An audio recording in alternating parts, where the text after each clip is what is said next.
like people? someone you want to work with necessarily, but good school, excellent school. Yeah. I'd like to call to order the February 26, 2018 meeting of the Highland Park Board of Education.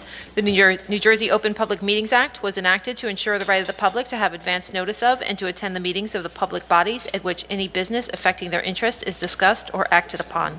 In compliance with the Open Public Meetings Act, the Highland Park Board of Education has caused notice of this meeting setting forth the time, date, and location to be submitted for publication to the Home News Tribune and Star Ledger and posted on the board's website at least 48 hours in advance of this meeting. Members of the public who wish to address the board will be given the opportunity to do so before the board adjourns for the evening. Linda, could we please have a roll call?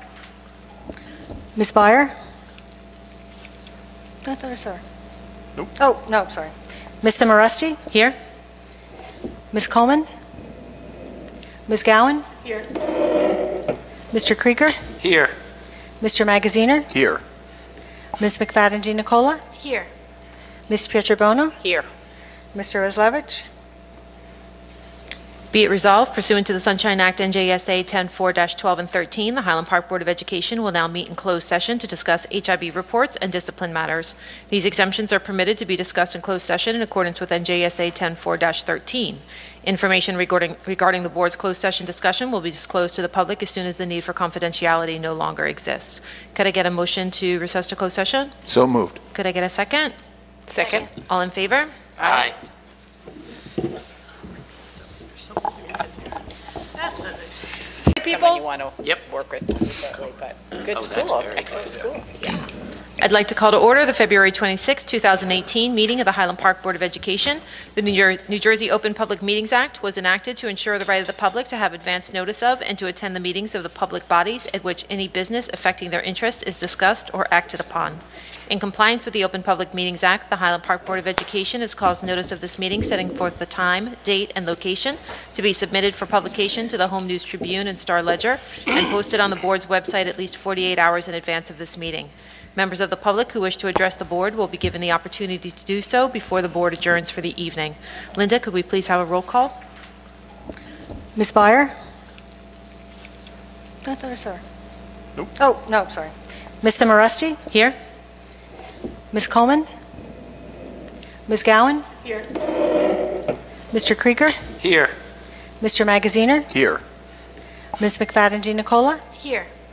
Ms. Pietrobono? Here. Mr. Roslevich? Be it resolved, pursuant to the Sunshine Act NJSA 10-4-12 and 13, the Highland Park Board of Education will now meet in closed session to discuss HIB reports and discipline matters. These exemptions are permitted to be discussed in closed session in accordance with NJSA 10-4-13. Information regarding the board's closed session discussion will be disclosed to the public as soon as the need for confidentiality no longer exists. Could I get a motion to recess to closed session? So moved. Could I get a second? Second. All in favor? Aye. That's nice. Oh, I cracked it. Can I get a motion to reconvene to public session? So moved. Can I get a second? Second. All in favor? Aye. Great, and let's please stand for the Pledge of Allegiance. I pledge allegiance to the flag of the United States of America and to the republic for which it stands, one nation, under God, indivisible, with liberty and justice for all. Okay, and before we get started today, I didn't kind of run this by any of my fellow board members. I did mention it to Scott. I just wanted to take a quick moment in light of everything that's happened in our country in the last week and a half since the shooting in Parkland, Florida.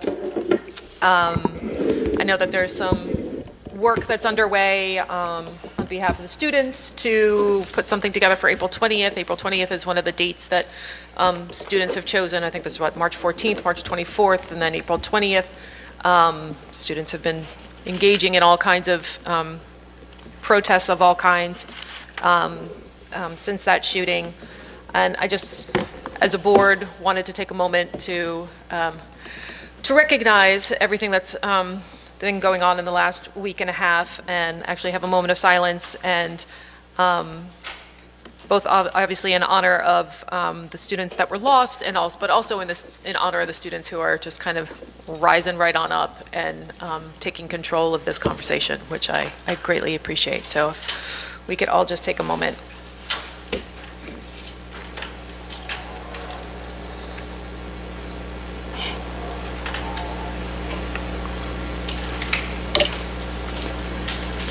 Okay, thank you very much. And I'm sure we'll be hearing more between now and April 20th, which is, I think, the date that the students here in Highland Park have chosen. And I know you guys are in conversation with Mr. Lassiter, who's in conversation with Dr. Taylor. And, you know, I have great faith that we can all come together as a community and figure out ways that we can engage in this conversation. Just correction, it's now March 14th. Oh, okay. So it's been solidified, March 14th, there'll be a walkout, but then we're not walking out for the entire school day. And then the plan is to get a Highland Park delegation to attend one of the rallies on the 24th, either in Newark or New York City. Okay. With possible plans for April 20th to be decided at a later date. Okay. Sounds good. You'll keep us apprised as time moves forward. Okay, Linda, we don't have any communications on the agenda. Anything else? Has anything else come in? Nope. Okay. So number 8 on the agenda, we have corrections to the minutes, and this is our voting session. So we will be taking action tonight and voting on the items on our agenda. So number 18, we have that correction to our December 18th minutes. Did anybody have any concerns with that? No. And then the approval of the minutes, number 9, I'm just going to move those both together. For the regular and public and executive session from January 22nd, and the public workshop and executive session from February 12th, 2018. Anybody have any questions or concerns with those? No? Okay, so can somebody, let's see, move numbers 8 and 9 on the agenda? I can do that. Okay. So I'd like to move that the board accept the recommendation of the superintendent to approve the correction of the minutes as follows, and approve the minutes of the regular public and executive session January 22nd, and the public workshop and executive session of February 12th, 2018. Okay, can we get a second? Second. Any discussion? Nope, seeing none. Linda, could we get a roll call? Ms. Simorosty? Yes? Ms. Coleman? Yes. Ms. Gowan? Yes. Mr. Krieger? Yes. Mr. Magaziner? Yes. Ms. McFadden Nicola? Yes. Ms. Pietrobono? Yes. Mr. Roslevich? Yes. Okay, that brings us to our student representative report. Hello, everyone. So for Irving, we have the students took part in the Magic of Science program that the PTO provided for us on Monday. The kids learned concepts in science, including chemistry, light, magnetism, optic illusions, physics, and mathematics that were demonstrated in an energetic performance perfect for children. Everything performed had a scientific principle behind it, and each of the topics appeared to the audience as a challenging and astonishing magic trick. The kindergarten and first grade teachers will be taking part in professional development with George Street Playhouse this week. Through George Street Playhouse Creative Dramatics, Theater Arts Integration Residencies, the Irving staff looks forward to exploring how theater arts education positively impacts students' social and emotional growth in the early grades. These opportunities will provide imaginative, differentiated learning experiences for children to develop artistic expression, expand language acquisition, and collaborate with others. This experience is scheduled for the weeks of April 9th through May 21st and is funded through the generous support of the Provident Bank Foundation. And they are extremely excited and thankful to have been awarded 2 grants from the Highland Park Ed Foundation. One will provide for a sensory room, which will foster academic, social, emotional, and motor development and enhance the nurturing environment at Irving. The other grant will provide staff with books and CDs as part of the building's goal of introducing the teaching staff to culturally diverse materials. And finally, this Friday will begin their Read Across America Week, and families will have the opportunity to join Irving for a whole school reading period next Monday. Okay, so from Bartle, Bartle's International Visiting Students Program has its second round of students visiting this week. Students receive a certificate of attendance and appreciation at the conclusion of their experience at Bartle. Bartle held its second responsive EPIC community meeting in February, students recommitted themselves to the core values and vision of leading by learning, empowering others, appreciating individual differences, and doing right by others. Bartle acknowledged and celebrated the first 100 days of schools with school-wide and classroom learning activities, and teachers and students alike dressed up in character and created artwork to hang on walls and then to go home. Bartle is engaging in the 3rd annual Pennies for Patients initiatives, where students have raised over $2,000 for the Leukemia and Lymphoma Society. This event is being spearheaded by Bartle teacher Brooke Baldazzoni. Sorry if I mispronounced that. Bartle has acknowledged the Chinese Lunar New Year, and the halls of Bartle are decorated with students' red lantern artwork and other displays to celebrate the Year of the Dog. Bartle held its first ever Fuse open house hosted by Teresa Dolan and Dr. Christina Nicosia. Bartle Student Council meeting was held today. They still have a record number of 50 student representatives that continually attend student council meetings on a regular basis. Bartle students were happy to enter the Human Relations Commission of Highland Park poster contest and provide the artwork that represents the All Are Welcome Here decals. The Bartle Student Book Club has started to research and incorporate more books that represent diverse authors that speak to the diversity within Highland Park. And finally, Bartle will be holding its 2nd annual Read Across America Parade and parent read-in with staff and students. The parade will follow Bartle's Halloween parade route, and the read-in will occur in the Bartle Gymnasium. So as for the middle school held its Black History Month celebration on February 20th. Hip-hop promoter and producer HPHS alumni David Rush was the guest speaker and presented his inspirational story to all the students. The middle school band, choir, and orchestra all gave great performances with songs all written by African-American artists. The middle school Young Gents introduced the celebrations, and two teachers and students presented works by Sojourner Truth and Langston Hughes. The Middle School Diversity Club was honored for their work in promoting diversity and acceptance and working towards change in the middle school. The middle school also participated in the NJ Regionals of the National Middle School Science Bowl at the Princeton Plasma Physics Lab and placed 5th out of 16 teams. It was a great experience for the students to meet, watch, and compete against the best-rated teams all over New Jersey, and a total of 16 schools participated in the competition. Highland Park Middle School was represented by 2 teams. Team A, Isaac Wu, Jacob Marsh, Jason Liu, Johan Yu, and Richard Zhu. Team B, Christine Chen, Elliot Lee, Noah Shapiro, Patrick Zhang, and Yuchi Zhang. I'm sorry if I mispronounced any of those names. The Team A advanced to round 7 and placed 5th overall, where we lost a close match with Witherspoon, 104-94, who then went on to be the finalists. The middle school Mandarin classes celebrated the Chinese New Year by making delicious dumplings in the middle school cafeteria. The students are also hard at work on their new rap songs in Chinese that they share with a cooperating school in China. Can we have that for middle school? Please. Student spotlight. I want middle school Mandarin kids here rapping in Chinese, please. All of the middle school creative writing classes wrote letters to the survivors of the Marjorie Stoneman High School in Parkland, Florida. The students expressed that not only their sadness for the occurrences, but also gave compassionate words of hope and solidarity to the Florida students. The middle school students enjoyed their Valentine's Day dance. The venue included a DJ, light refreshments, and meal and a candy bar. Both students and staff relished in the music and festivities. And finally, the 8th grade students had a chance to discover the electives offered by the high school during the HS elective fair on February 12, 2018 in the high school gym. The 8th graders were greeted by high school students who explained the various options for music, technology, business, art, and other programs. Their 8th and 9th grade guidance counselor, Ms. Stephanie Miller, will be meeting with 8th graders individually in March in order to discuss their course requests for next year. And then finally, we wrap up with the high school. The DECA Club will be attending the annual state competition this week, and they actually all left school today, right at the end of the day. There will be over 40 Highland Park students competing. The Model UN and Congress team will be sending 20 students to Mexico City this week for a 4-day conference and a cultural immersion experience.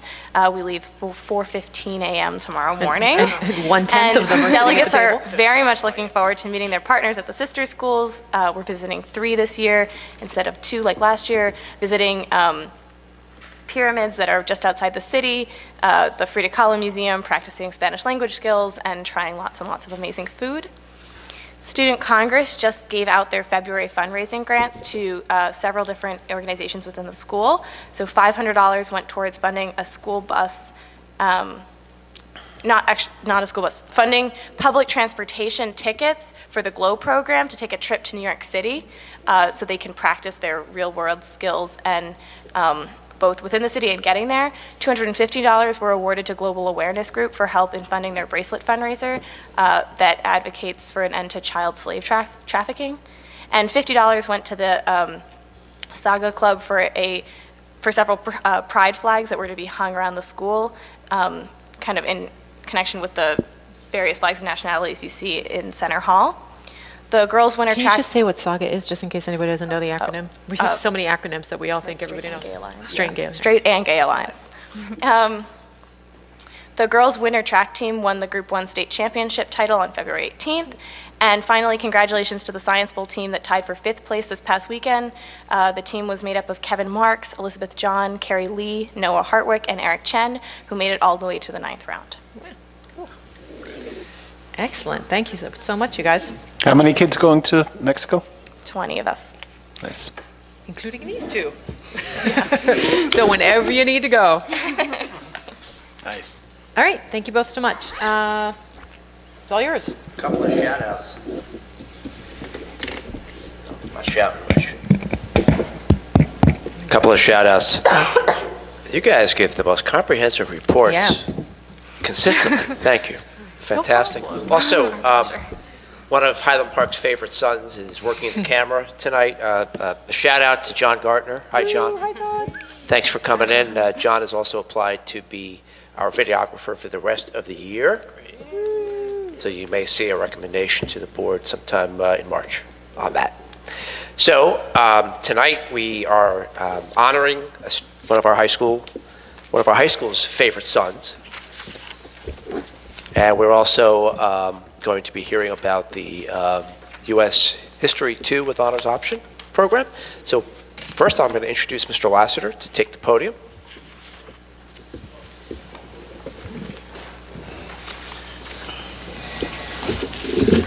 Thank you, Dr. Taylor, and thank you to the Board of Education for having the high school here tonight. Just want to make one quick correction to those wonderful students. It's actually the Sexuality and Gender Alliance. They changed their name a while back, and it's not well known to be more See, encompassing. I'm glad I asked for the acronym. There you go, and that's why I wanted to make sure that we all know Saga is more than just straight and gay at this point.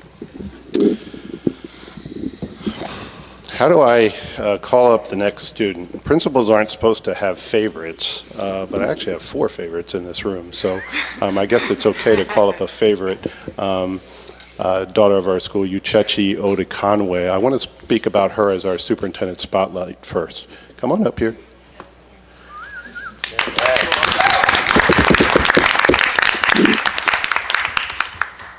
I don't need any prepared statements for Uchechi. I've known Uchechi since she was in middle school, and she's come a long way. Last year, she was actually our Student of the Year, voted by all the teachers, and won that honor last year. But she came into her junior year in such an impressive way that I need to just understand that this woman is all around one of our Renaissance students. She is not only started the year as a football player, not too many girls do that, but then went on to basketball season. And while all that's going on, she's juggling Model UN. She is one of the 4 students in this room going to Mexico tomorrow. So I'm glad she's here tonight because she just finished her drama practice for the play and was a star last year, and I'm looking forward to her performance in Addams Family. But most of all, the timing of celebrating Uchechi is perfect because she is one of our students that took on the US2 honors option this year and is thriving with it. And so she does deserve that round of applause. Yeah. But most of all, Uchechi did something that not a lot of students do. And Uchechi wrote a thank you letter to the entire Highland Park High School staff that I told her I was going to share with the faculty, and we did it right on the meeting right before Valentine's Day, and it just softened everybody's heart and just reminded us just how great Uchechi really is. I never really got to thank you all as a whole. When I was young, I never really thought I would do anything in my life, or I was just taking up space. I felt like that until I became a ninth grader. Many of my teachers, previous teachers, and current teachers were very nice to me, passed down their wisdom to me.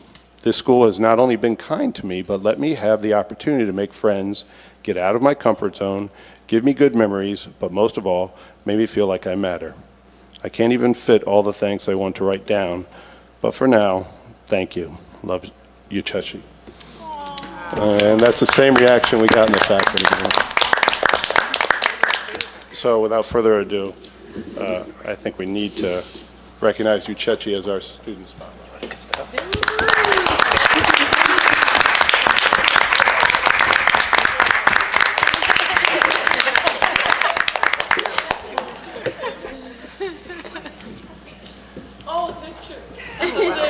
Okay, you're in. Good job. They brought their own photographer.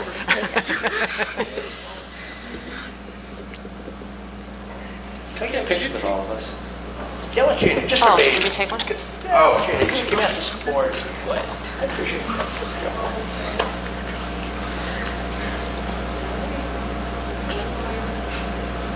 Thanks, Mr. Coleman.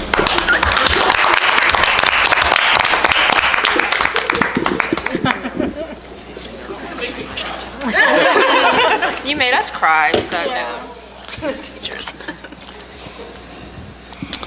And so I think at this point, I'm going to reintroduce you to reintroduce. Nah, go ahead, take over. Take over, Mr. Just want to Lassiter. get the presentation started over there. I'm going to recommend that we slide over so Mr. Lassiter can project. Great.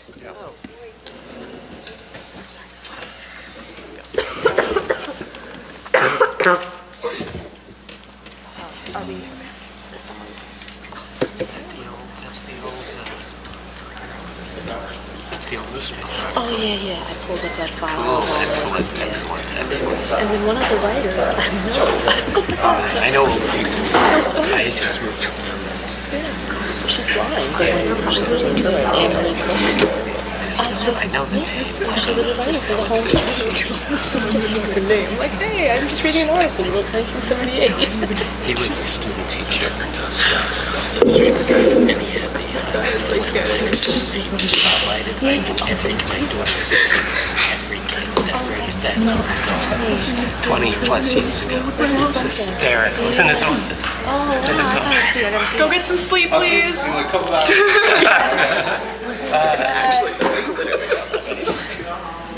You see, okay, because I can slide down.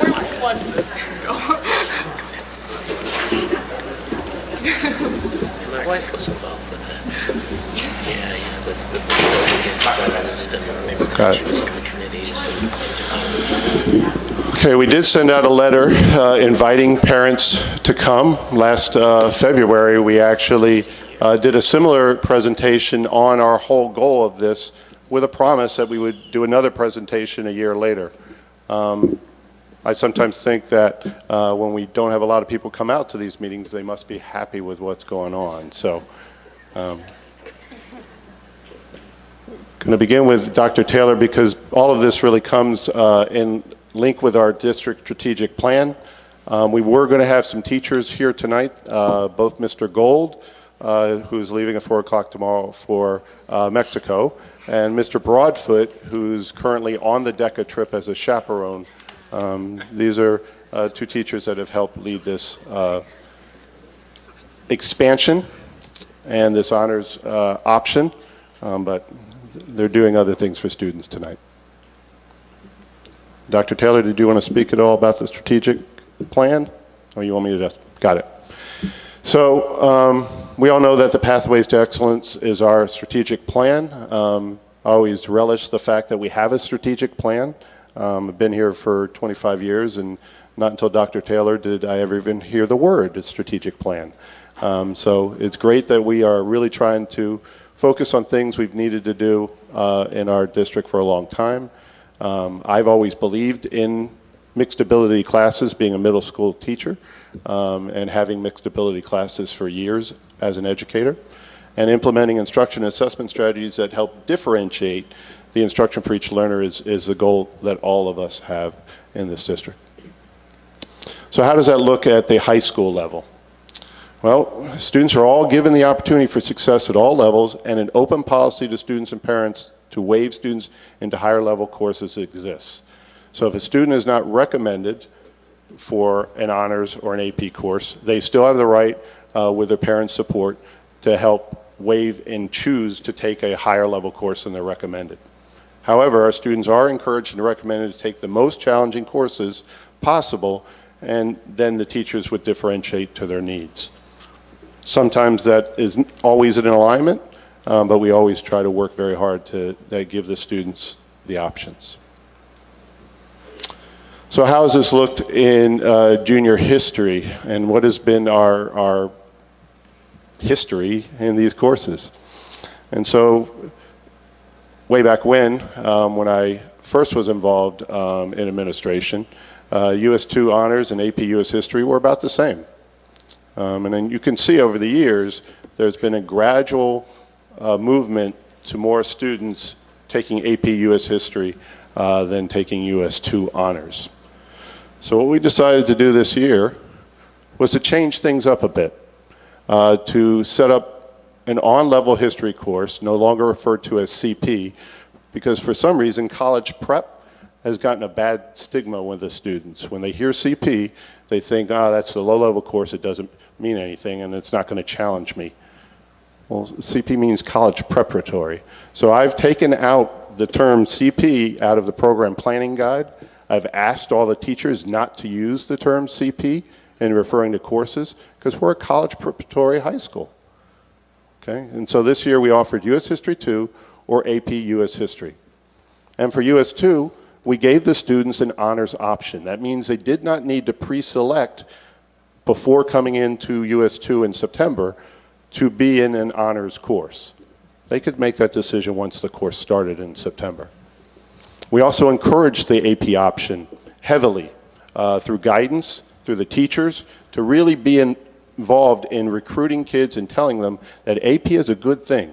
And we're doing this more and more, especially as we now have 15 AP courses at the high school, which is impressive for a school our size. We're also on the AP honor roll and do very well with the students that take the AP courses. They score 3s and higher. And so we get a lot of attention for not only the number of students that take AP courses, but how well they do in them. And like I said, there's always been a number of students, because we've only run 2 sections, who would have taken AP US History, but just couldn't because it wasn't offered in enough sections, and they might not have been able to fit it in their schedule. So this year we have 1 more section of AP, and honors was offered this year as a result of increased enrollment and the honors option flexibility in US 2. So you'll see, we've always usually have 2 sections of both. This year we ran 3 sections of both. And look at the numbers. Now we may have less honors students, but we have significantly more AP students in US history. And what I did is break down for you the way the honors option classes look.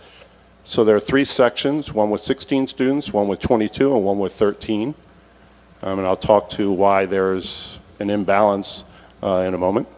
And you can see in the 16 section, it's perfectly balanced. 8 students in honors, 8 students in regular. The 22 student section, which Uchechi is in, has 5 students in honors, 17 that are regular US history, but this is an ICR section, meaning it's an inclusion class. So the numbers are higher and there are 2 teachers in the room. Which also means that our ICR students had a chance to take an honors US history course. And our class of 13, 3 honors and 10 regular, a little imbalance there, but we'll speak to that later. USAP, pretty well balanced, 3 sections. And so how do the students make their choice? And the numbers don't quite add up to the numbers we have, because we do have some seniors in the mix sometimes when it comes to US 2 and it comes to AP US history, because their junior year they might be overloading on science, they might be overloading on math, and they can't fit that history in, and they're only required 3 years of history anyway. So these numbers are lower and don't quite match because of those reasons. The number of 10th grade US 1 students who selected US 2, 35, standard. Number of 10th grade US 1 students who selected US 2 honors. Now they upped a level. 8 of those students moved up a level. Number of 10th grade US 1 students who selected US AP. Now we have 4 students that went from US 1 to AP. That's unheard of usually. Number of 10th grade US 1 honors students who selected US 2 honors, 6. And of course, most of the US 1 honors students selected AP. Now, I want to talk to you a little bit about diversity, because clearly our goal is to create mixed ability classes, and that is going to involve increasing the diversity as well and doing everything we can to try to change the way that we do things. Now, if you look at the junior class last year and the junior class this year, the percentages are slightly different, but pretty much the norm. And now, there are more students this year in 11th grade, 128, but as you can see, the diversity was pretty much the same. And US 2 honors, you can see, is now quite different than it was last year. Okay? Now the numbers might be less, but what does that mean when the numbers are more diverse? It makes all the difference. And it really changed the way that US 2 honors and those students that are taking the honors option look and act and now are challenged in ways they may not have been previously. USAP, not that much different, but there is a difference, okay? And you can see the numbers. Any additional student taking an AP class is a gain. Might only be 4 students, but it's 4 students of color that may not have taken AP in the past. How are they doing? Well, for the most part, they're doing fine, okay? When we look at the students that began in US 1 and chose the US 2 honors option, and remember, they're going up to an honors level, look at their grades, okay? Their current averages, A's and B's, their midterm projects, A's and B's, mostly A's. Those that began in US 1 and chose US History AP, look at their overall grades before you look at their midterms.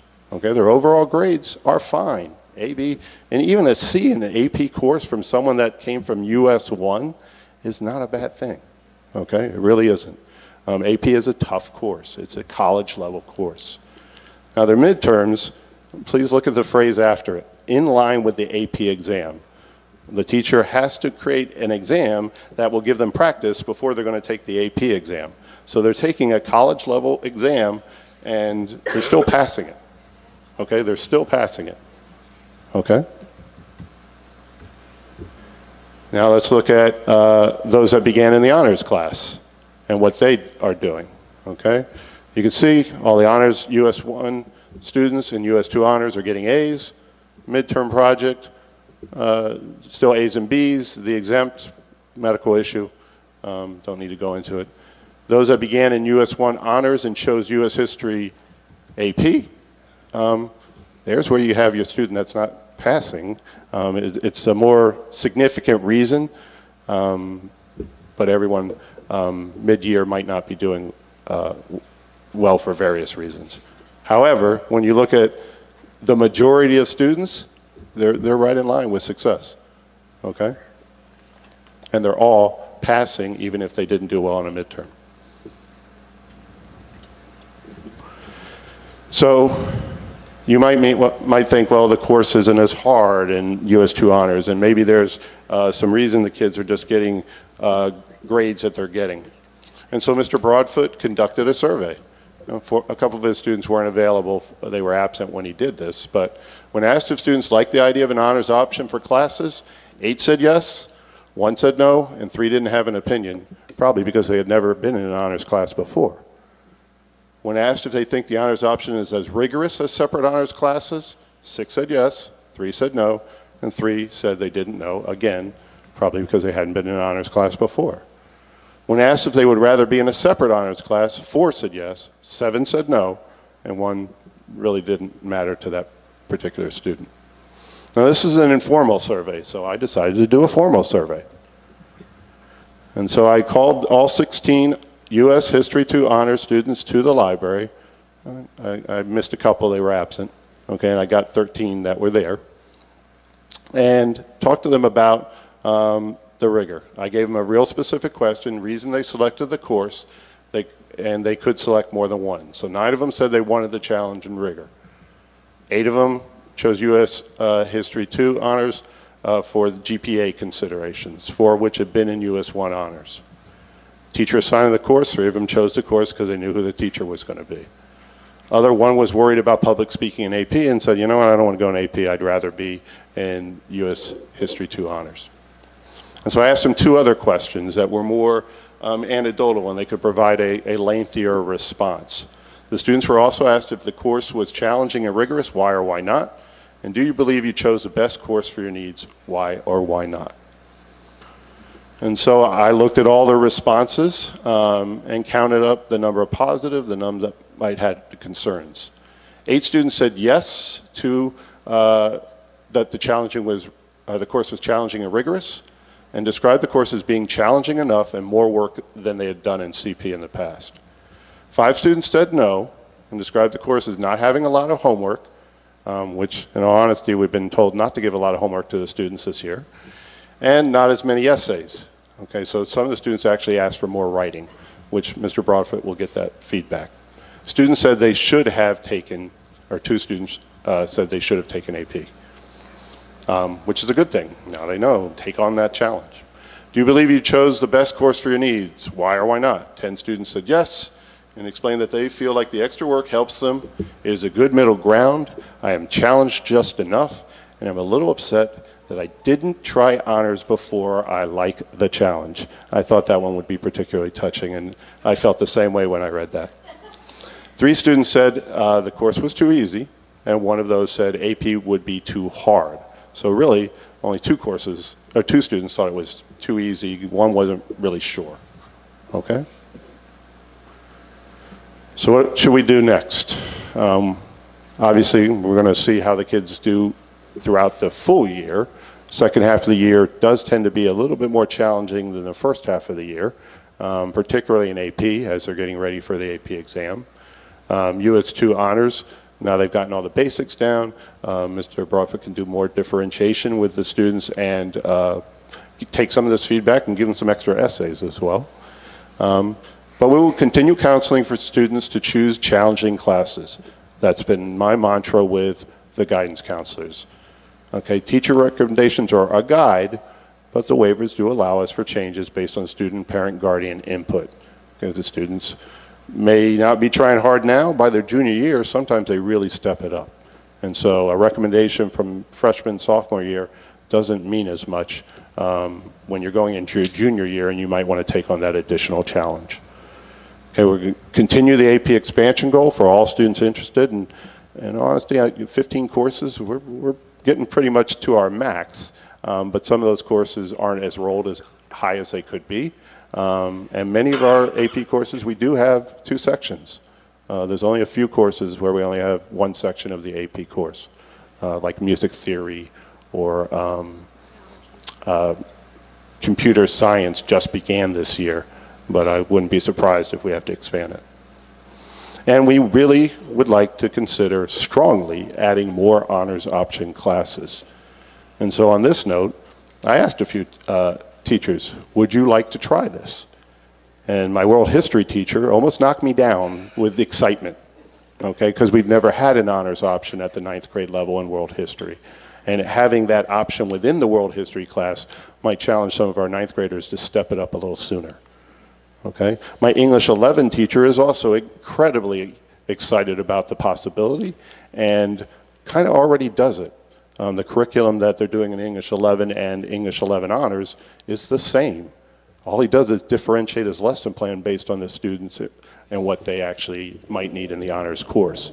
And if the English 11 course has an English 11 honors option, I might be able to balance those US 2 honors option courses out a bit more. Not to mention our AP Lang and Comp class, which is a junior level AP course, is maxed at 60 students in 2 sections. They literally overflow out of the classroom on certain days so they can work with their laptops in the hallway because the access point won't hold all their Chromebooks and their devices probably at the same time. So, yes, we really want to expand this. And in fact, in Spanish and French, we've been doing this for years. Levels 3 through 5 are almost always a level 3, 3 honors, a level 4, 4 honors, and a level 5, 5 honors in the same class anyway. So saying to the kids at the beginning of the year, you know what, maybe you want to choose honors now, would be better than having to make that decision last year, going into their junior year or senior year. So we like what we see so far, and we really would like to expand the opportunity to all students.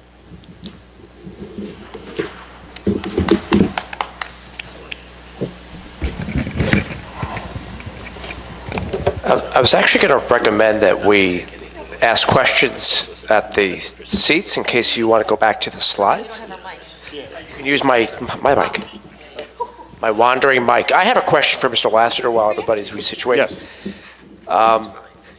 It's an on-the-spot question that we haven't discussed this before. Okay.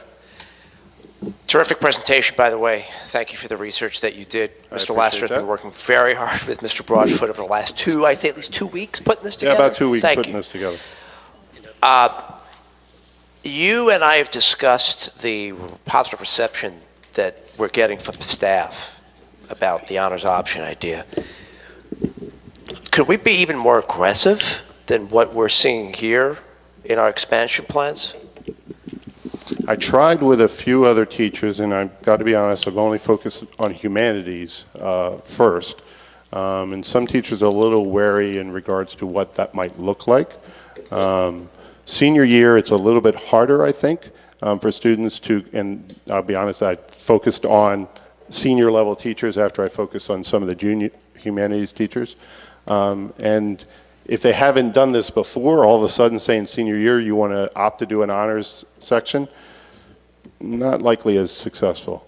On some of the other grade levels, conversations need to be had. Science and math, there's still some strong hesitancy about trying to do something like this because differentiating in the math particular is one of the challenges that we do have. Perhaps some of the work we're doing at the middle school in the area of math can be a model for what you might want to scale up. And students coming in with that kind of experience will definitely benefit us greatly in regards to trying it out. So here, I've got the mic. Who wants it?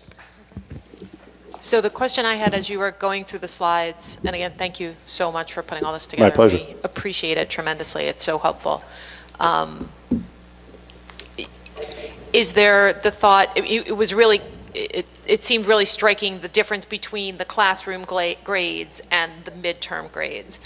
And it made me think that some of these students may just not be accustomed to taking that kind of an examination. And is there thought to maybe then build that in for the students who are stepping up to one of these classes, maybe build in some sort of study skills and some sort of how do you prepare for a test like this, especially before, I mean, now we kind of see with their midterms, like they weren't completely able to show what they know on that midterm. Maybe show what you know is to elementary school, but you know, to give them that additional assistance within the classroom framework before they get to their final. And so let me speak to that for a second. This midterm grade for AP U.S. History definitely needs to have a little bit more training that goes into it. Our US 1 honors course, though, their midterm is very rigorous in regards to the types of things that they're expected to do. A lot of document-based questions. There's always a sizable multiple choice section, but when you take the AP U.S. History midterm, you're trying to cover all of U.S. history in one course. And so that is one of the challenges, and we've even talked about the US 1 honors is almost seen as AP 1 for US history. And so there's definitely some conversations on how to best address the kids' needs, get them ready for this. But I want to caution that this midterm is so different than others. This is their first real chance to get that real exposure to the test, and then they learn from their mistakes. Because the midterm's only worth 7.5% of their overall final grade. So it doesn't impact them in a way, as you can see, with their overall averages. They're doing fine. Right, and I guess some of my concern also would be, though, just if this is your first big examination when you're moving up and you bomb it, like, how does that make you feel about your ability to do this again? The teachers do a real good job of going over the exam, talking about what they could do differently, how they should study, what they need to study, and moving forward. And we have a couple of students in here, and I'm not going to put them on the spot, but they've experienced it, and I don't know how they've done on that AP midterm. I'm just curious. And Like how we did on the midterm? So what are your grades, how Liz? you feel about the midterm in general. I mean, I think How you feel about that particular midterm, because I know you've both taken it. I think because I have friends in APUSH this year, the midterm was a little different for us last year than it was this year. I think it was more heavy on writing. I think ours was just a multiple choice test last year. So I don't really think I can attest to that.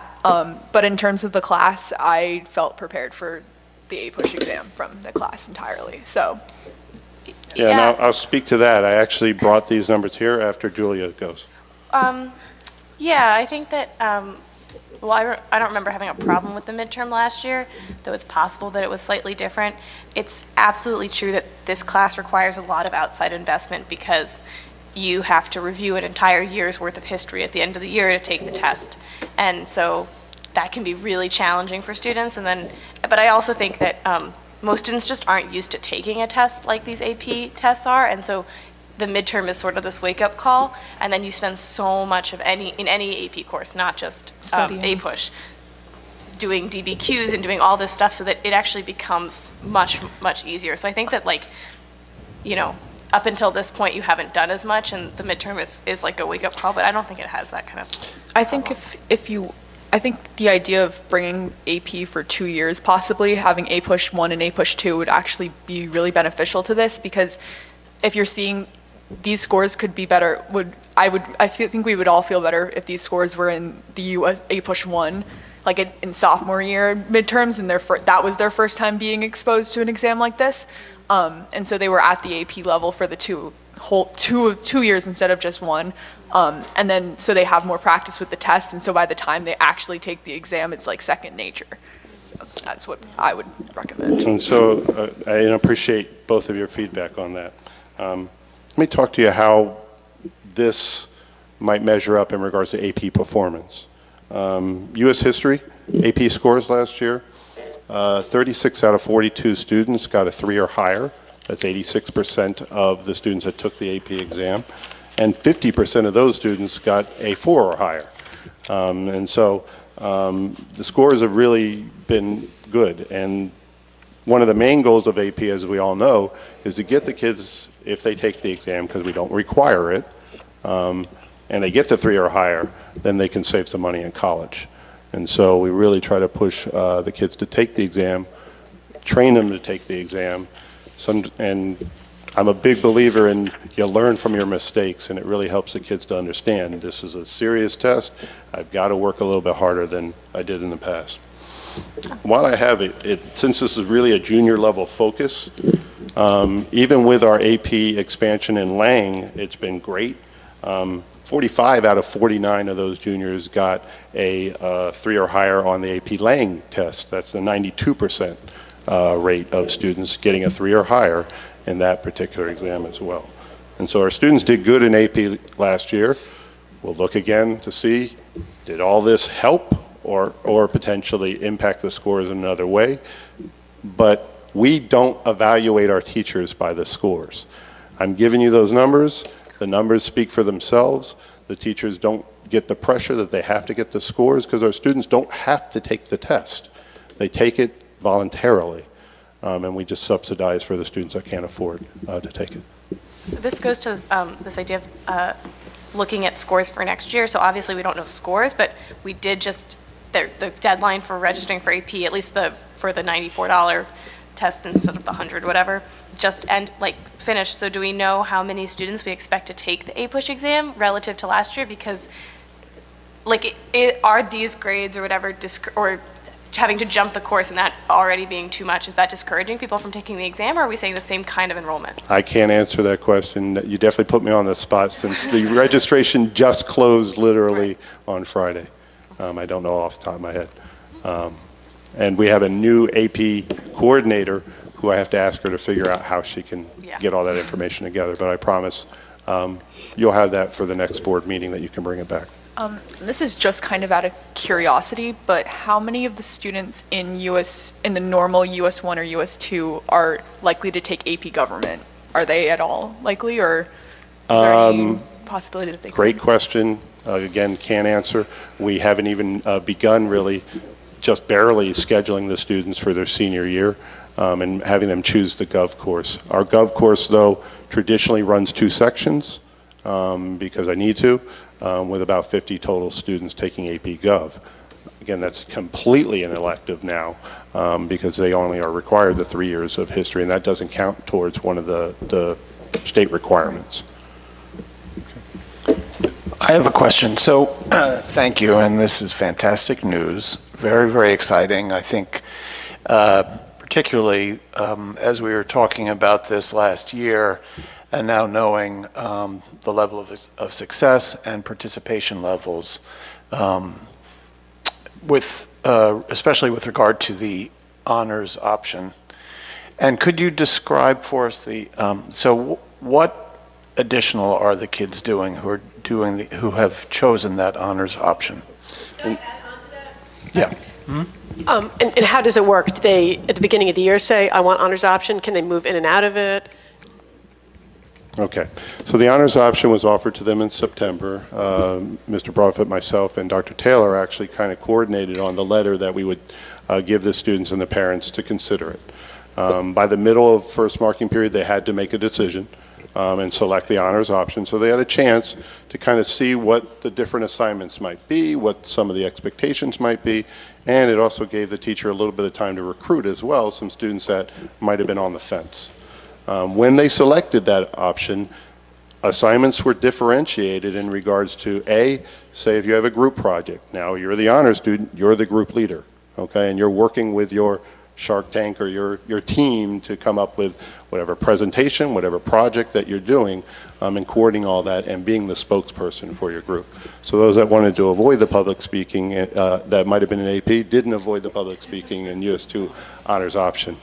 Additionally, any assignments, any projects that were given out, there was a different level of rigor expected in regards to results, whether it be more pages, whether it be more sources that you had to use, and how you had to vet those sources. The expectation differed. And the teacher, and again, this is our first year, so he's still fooling around with it, oscillated between a chronological approach to history and a thematic approach. He had traditionally taken the chronological approach, but felt that that wasn't going to work, especially as he tried to pick up the pace a little bit. He realized, I'm going to leave some of the students behind, so I got to slow down the pace, and that's when he started to opt more towards some of the themes that he was looking at with those students. Of course, their midterm project, because I did stress to the teachers, I want you to try to do project-based if you can. Obviously, an AP teacher, no, you need to give them a practice test and do something in that regard to get them ready. And so all his students had projects, and of course, the honors students had significantly more expectations, and his results were off the charts in regards to, now, as a teacher, the best practice is to take some of your best products and use them as models for the next year's course. He didn't have a lot of those strong models to hold up to the students that were in regular U.S. history. Now in that same class, students could, I could have done that. Right. I could have done that. Right. And so going forward, I guess my question is two ways. One is, how can we back it up a year or 2 years so that the kids who are in 9th grade and 10th grade can start thinking of themselves as honors level ability students who can do that work, as well as to have more kids who put their hand up, which is so exciting to me, and say, I want to try that. I saw these kids do it this year, first time, and maybe have more of them do it. And Rob, Great I think idea. some of that is going to come from what Scott is talking about, right? Like now we're not tracking it all in Bartle, where historically we have. Now we're looking at the middle school. Right now, the only thing that's tracked in the middle school is math, and we're looking at doing, so, I mean, Mike said this as well. If you're sending me kids who don't already have the stratification system in their Right. DNA, basically, then he can do way more starting in 9th grade. So that's kind of that's the goal, right? Is that we start them from pre-K, and they're all used to being together. They don't hit that part where that point in school where they go into the stratification system. Right. And I just want to make sure, Ms. Yeah. Gowan, I did address your question too, right? Oh, yeah. Okay, good. I just want to go back. Okay, I am a little upset that I didn't try honors before. I like the challenge. And so I just got to harp on that because I don't know which kid wrote that. I can imagine because I know which kids were in that room in front of me filling this out. But that speaks volumes. And so when I asked, again, my 9th grade world history teacher, do you want to do this? And she about knocked me down with excitement. That speaks volumes to being able to start those kids with this right away. Our long-standing belief, and those that know me know I'm a social studies teacher by background, has always been in the social studies department, we need to keep our kids as mixed as much as possible. Right. And so that's why world history, when we had a world history honors class, I was a teacher then, so I can say this, we all undermined the heck out of it so that it would fail because we knew it was bad for kids. The book that we were forced to use was ridiculous, and the course didn't last. As soon as the teacher who got hired that year to teach it decided he didn't want to necessarily stay and he left, well, we just took that opportunity to say, well, maybe we shouldn't offer the World History Honors anymore. And we got rid of it. And so that opportunity in the 9th grade will spread like wildfire. Right. By expanding in our 11th grade to show the teachers, hey, if we do this, you know what? Classes are going to be more balanced. You're not going to be packed at the seams in some of your AP courses because we'll be able to spread them out with more sections. Okay, that's what happened in U.S. history. It was 2 sections that were packed to the brim. This year, it's 3 sections, well balanced. And so it will really help in that regard, and that should help fuel the fire to move forward and give those kids those opportunities to get that challenge. Just in terms of college transcripts, there's a big emphasis put on making sure that you have honors and AP classes on your college transcripts. What is this class going to look like? It says US2 honors on their transcript. Okay, just wondering. Okay, and so if they take the English 11 honors, if we offer it with an honors option, they will get English 11 honors on their transcript. And in fact, the weighting goes right along with it. Okay? I'm sorry. I was just going to actually piggyback really quick off of Ann's question, because I'm not sure if you answered it or not, but if the student is in the HP honors option just as regular, can they move up during the course? Did you say Thank you. No, that was a good question, and I did kind of, I talked about how they choose it. So if they're missed the deadline, it kind of makes it a little bit difficult to then, because they would have missed all that challenge going into a second marking period and third marking period. So we really try to stress, once you make that decision, you can stay there. They do have a little bit of a window to say, you know what, I don't want to do this now, and to back off of it, but no student has done that yet. Okay.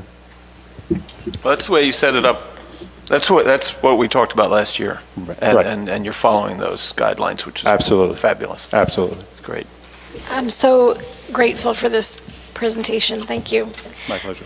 And my question is, I guess, more about the faculty, because you said that they were like super excited about it. And I guess specifically the English faculty is what I wanted to know more about, because when I decided on a major in college for myself, I chose comparative literature because I loved history and I loved literature. And so that was a good way to bridge those two things.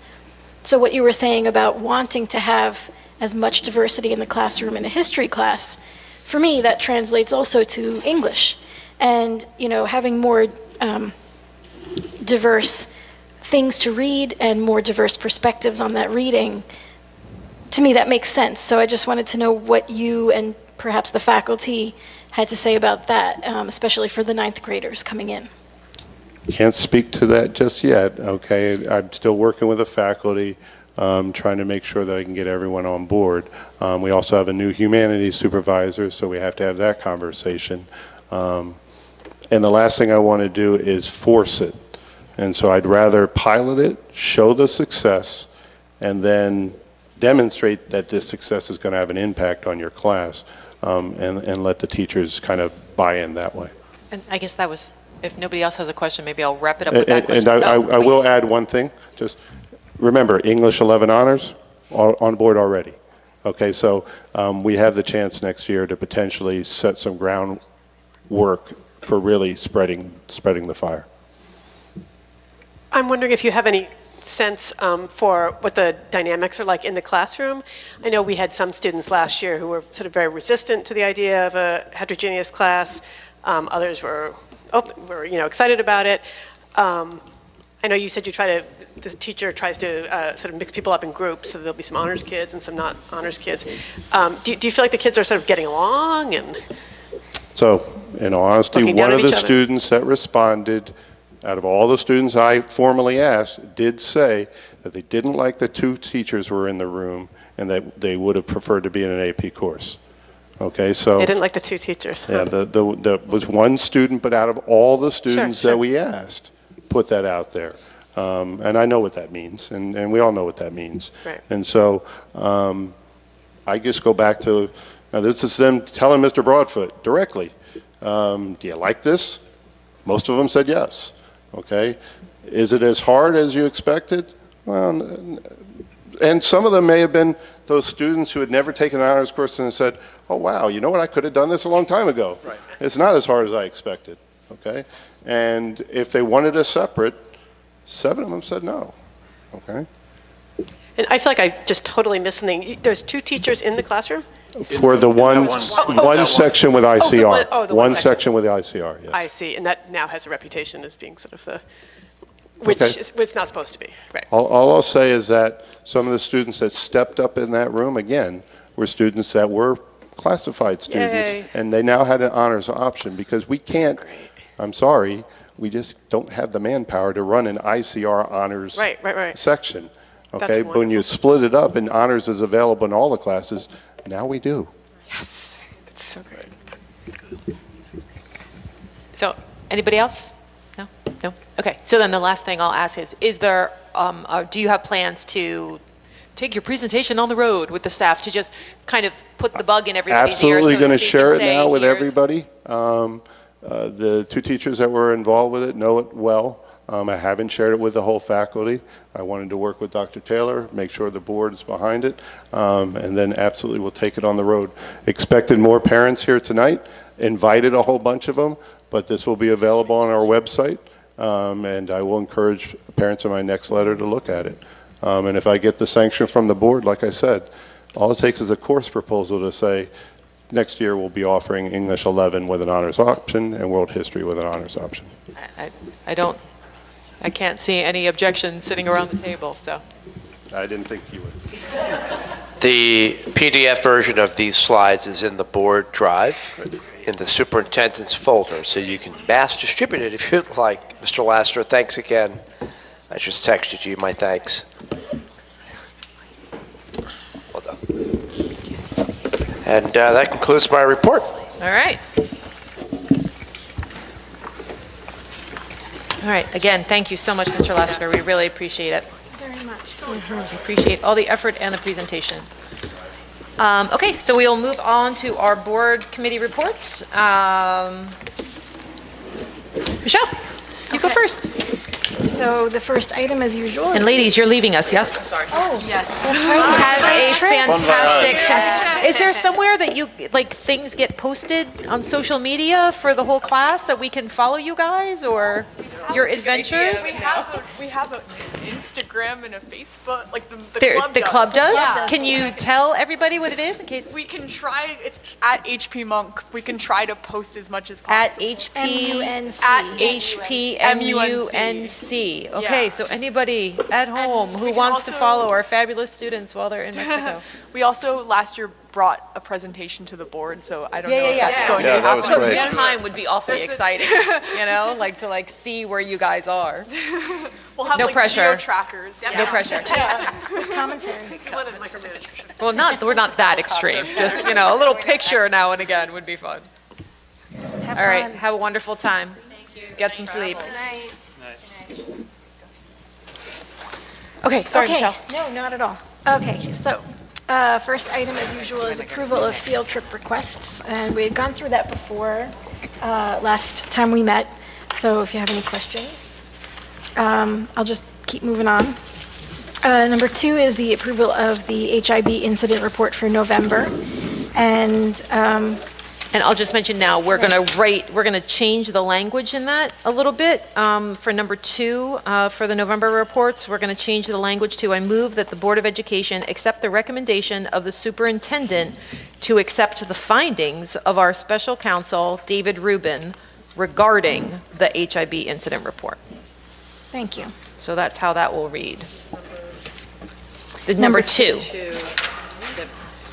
Age school 17. Yes, I absolutely can. Okay, sorry. No, not at all. Moving on to item number 3 is the approval of the HIB incident report for December. Nothing is changing on that one. Number 4 is approval of the university graduate students with one addition from the last agenda.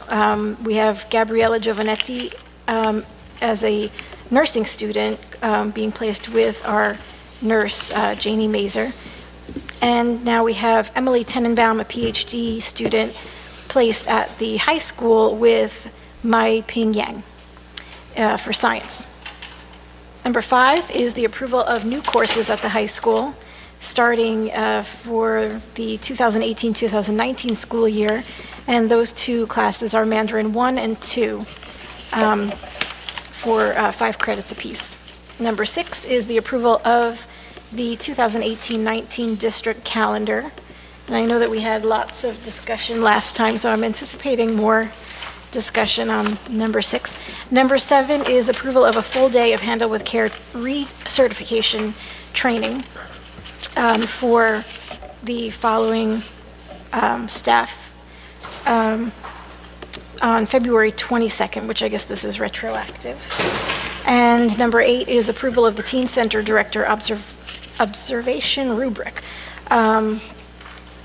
which I don't know that we have any information on. The template's in the board drive. Okay. This standard operating procedure, we've been using a template, and we haven't had the board actually approve it. We really should, so I'm backpedaling a little bit and making sure that we cross our T's and dot our I's. All evaluation tools are approved by me only after I've collaborated with whoever's impacted. And in the case of bargaining units, of which our teen center director is not a part of, we actually have to have the bargaining unit officially approve among its constituents the evaluation tool. So anything that you get by the time it got to you has been vetted. One clarification I want to, well, 2 actually, I want to make about the calendar. I actually took the board's input about the calendar specifically to make the parent conferences at a certain. October, right? Correct. Yeah. If you could look at the calendar, I'll pull it up now just to clarify specifically what it now shows.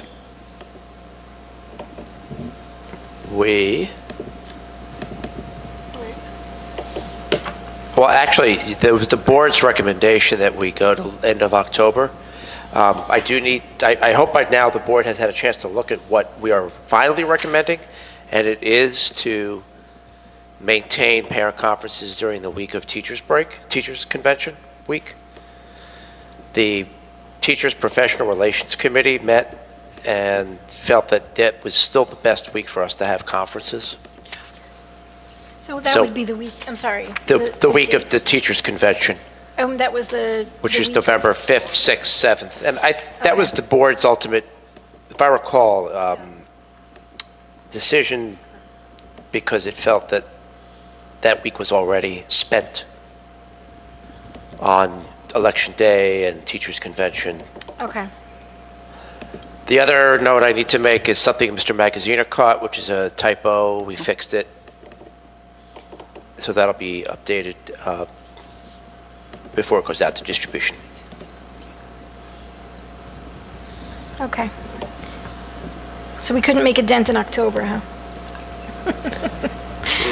Nope. Okay. So hang in there in October. And February 5th is Chinese New Year, right? Yes. And that's, can we just indicate that on the calendar? Yeah, Just- should I have been think- there. Yeah. You're right. It's already fixed. Got it covered. And there's days in March that are parent conferences, but those are not detailed under the month of March. Maybe we should label those? No, they are. No, it's in very fine print.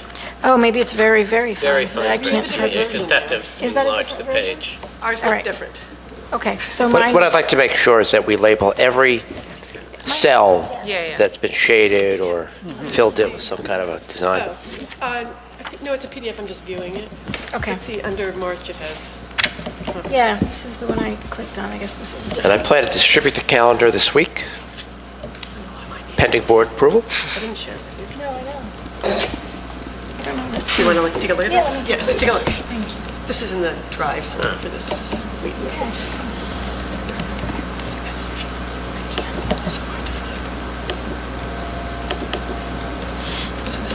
Oh, I see the 5th. I get it.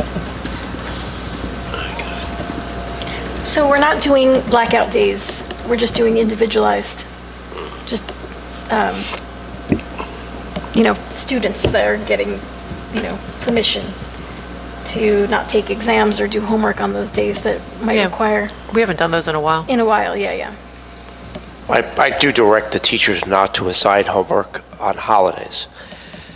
And I need to remind everybody of that on occasion. If you catch my drift. Right. I was thinking because Hanukkah is December 2nd, I think. That begins on December 2nd this year. So I don't know if that requires a reminder or if, the fall Jewish holidays require any kind of labeling on our calendar, just to remind our staff.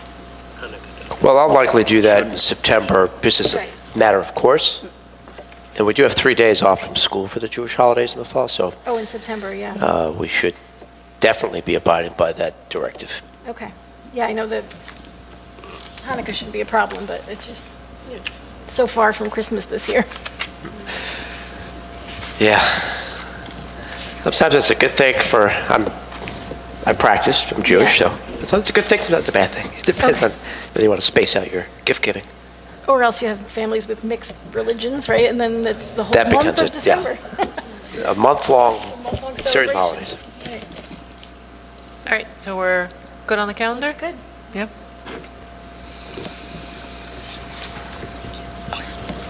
Where are we? I'm sorry, I was out of the room. End of so- curriculum. I am done with curriculum. All right, you are done with curriculum. Okay. Does anybody have any additional questions for Michelle?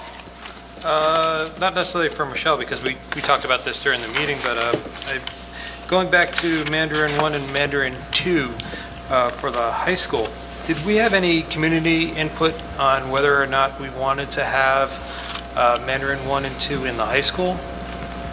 No, I is didn't it gather really just input. I mean, we decided last year we'd make a commitment if we're going to do this. As pending interest, we had 50 students in middle school taking the course, so I feel like we, and 12, I believe, are 8th graders, so we do owe it to them to have a follow-up course. And at this point, for high school, we still have French. Yes. Those who were enrolled in it will continue their studies by the time, through their graduation. If they want to. That's Once right, they can finish. switch I out mean, if they yeah. want. I mean, there's only, what's the requirement? Is it 2. 2 years? Yeah. So, I mean, I think most take longer, though, if they're college-bound. They usually Yeah, usually there's 3 for college-bound students. But you could have a student who's taking 2 years of French and decides, you know what, I want to mix it up, take 2 years of Spanish or Mandarin. Yeah. These are good. All right. Rob, you good? Yeah. Okay. Okay, so we will move on to finance. Mark? Yes, thank you. Before we go through the list of agenda items, I had a few small things to report on. I think they're not small in terms of scope, but I won't take much time. First is the budget. So we've had 3 of our 4 budget meetings. The state did put off when our preliminary budgets are due until March 29th. And so with Scott's and Linda's guidance, we've put off our 4th meeting and possibly 5th budget meeting until March 19th, excuse me, and then again on March 21st. And by then we should have state aid figures. So we'll be able to actually work with the numbers that we will get, as opposed to trying to put a budget together this week or next, or even the week after, without knowing what the state figures will be. And the board meeting, I don't know if you were going to bring this up, Darcy, the board meeting needs to be changed, right, from our original schedule from March 19th to March 26th, so that the board can vote on the 26th, so that we can then hand the preliminary budget into the state on the 29th. Right, so that March will look like February did, where we have a 2-week break in between our meetings instead of a one-week break. Right. I do want to say this is my 3rd year in this position of talking about budgets. And we've always talked about how hard the budget is, and we've got to make it, we've got to make a budget that works, and we've got to balance it, and so on. This year is more than extra hard. I want to give a couple of examples. One is that the state has told us that to plan for a 16% increase in medical insurance costs. And that's by both contract and by just the state providing the health plan, the health insurance plan for the vast majority of the districts in the state. That's the number we have to live with, and that 16% is an increase on about a sixth of our budget. So a sixth of our budget is going to go up by a sixth, and in effect eats up virtually all of our 2% cap. Just that one item, and it's not at all under our control. In addition, you look at, there's going to be 4 or 5 items today where in finance, I don't know, 11, 12, 13, 14, 15, around there, where we talk about students going into special ed placements with costs in some cases in excess of $100,000. We also have no control of that. The one thing we do, we don't also have control, but we have to match or follow is this 2% increase in the budget, which has a little leeway. But it's very hard for us, is what I'm getting at. It's very, very hard for us to stay within budget. I would call this an austerity budget.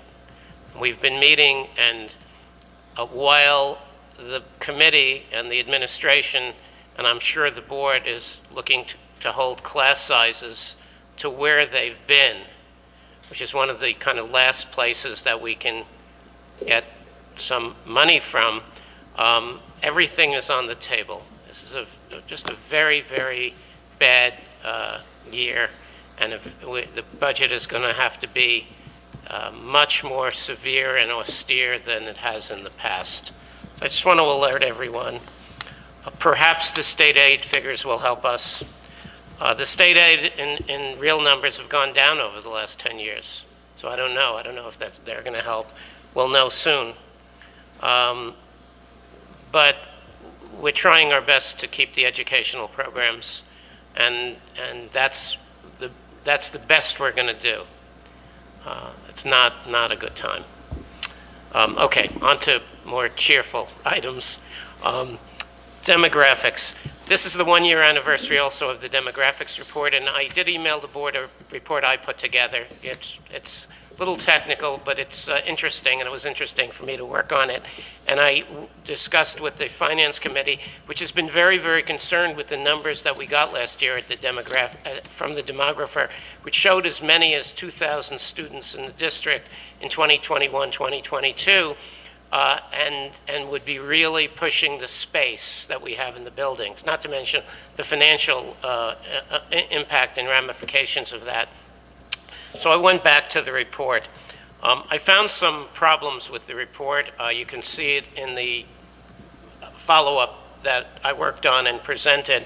The biggest problem was some double counting of students who had already started in the district, because at least one of the new developments has been in place and started taking new people into units in 2011 and 2012. Those were counted as just a basic increase by the demographer as opposed to an increase due to new building, and comprised a good percentage of the increase we've seen over the past 4 or 5 years. So again, read it. I don't want to go into it in great depth, but I concluded that we should expect an increase of between 120 and 180 students to the current approximately 1,620. So we're talking numbers that are much, much lower in the 1,700 to 1,800 students from the 1,620, as opposed to as many as close to 2,000 students. And it's a big difference. It's a big difference in expenses, and it's also a big difference in what do we do with the configuration of our classrooms to fit that many students. The third item is much more mundane, and that is had been reports of a recall of some products from Pilgrim's Pride Company. They make chicken products that are used in cafeterias, school settings, and so on. And Linda gave me the information that Pumptonian, which is a food service provider, uses Pilgrim's Pride, and that this recall done by Pilgrim's Pride might have affected us. In fact, it didn't. We have a letter from the company, the plant that produced a small run of potentially bad food was not sent to any of the Pumptonian uses and would not affect our students or our cafeterias. So I just wanted to report that out before going on. So that's a short report. Tried to keep it short before going into the agenda items. So on the agendas, one, which is our bill list, has been added. We have two added, which is the bill list from January 16th to January 31st. The athletic bill list, the same. 3 was in our preliminary workshop meeting, and 4 is a new list from the end of, middle of February to the end of February. Item 5 and 6 are the same. That's the cafeteria bill list. The travel reimbursement was in the workshop session number 7. The 8, 9, 10, and 11 are all, I'm going to call them boilerplate. Treasurer's report, board secretary's report, no budgetary line items have been overextended. Sufficient funds are available to meet our obligations to the rest of the year. And budget transfers from one line to the other. Item 12 is contractors. We discussed 2 weeks ago the first 2. The third item is the pay for the musicians for the spring musical. The next item is educational evaluations from a psychoeducational consulting group. Next item is nursing services during the DECA trip. And the last item is the approval for a occupational therapist. Items 13, 14, 15, what I was referring to before, are new or changed special education placements. One of them, which is item 13A, at the rate of $17,930.40 is actually a move, and it's a decrease, believe it or not, of approximately $50,000. So even though the number is very high, we're actually saving money, and that's an example of how high the special ed placements are, and really nothing we can control very well. 15 is a settlement on a special ed agreement for a child to go to another school. Items 16 and 17 are acceptance of grants. The item 18 we discussed or went over last time was a submission of an update of our 3-year preschool program to the state.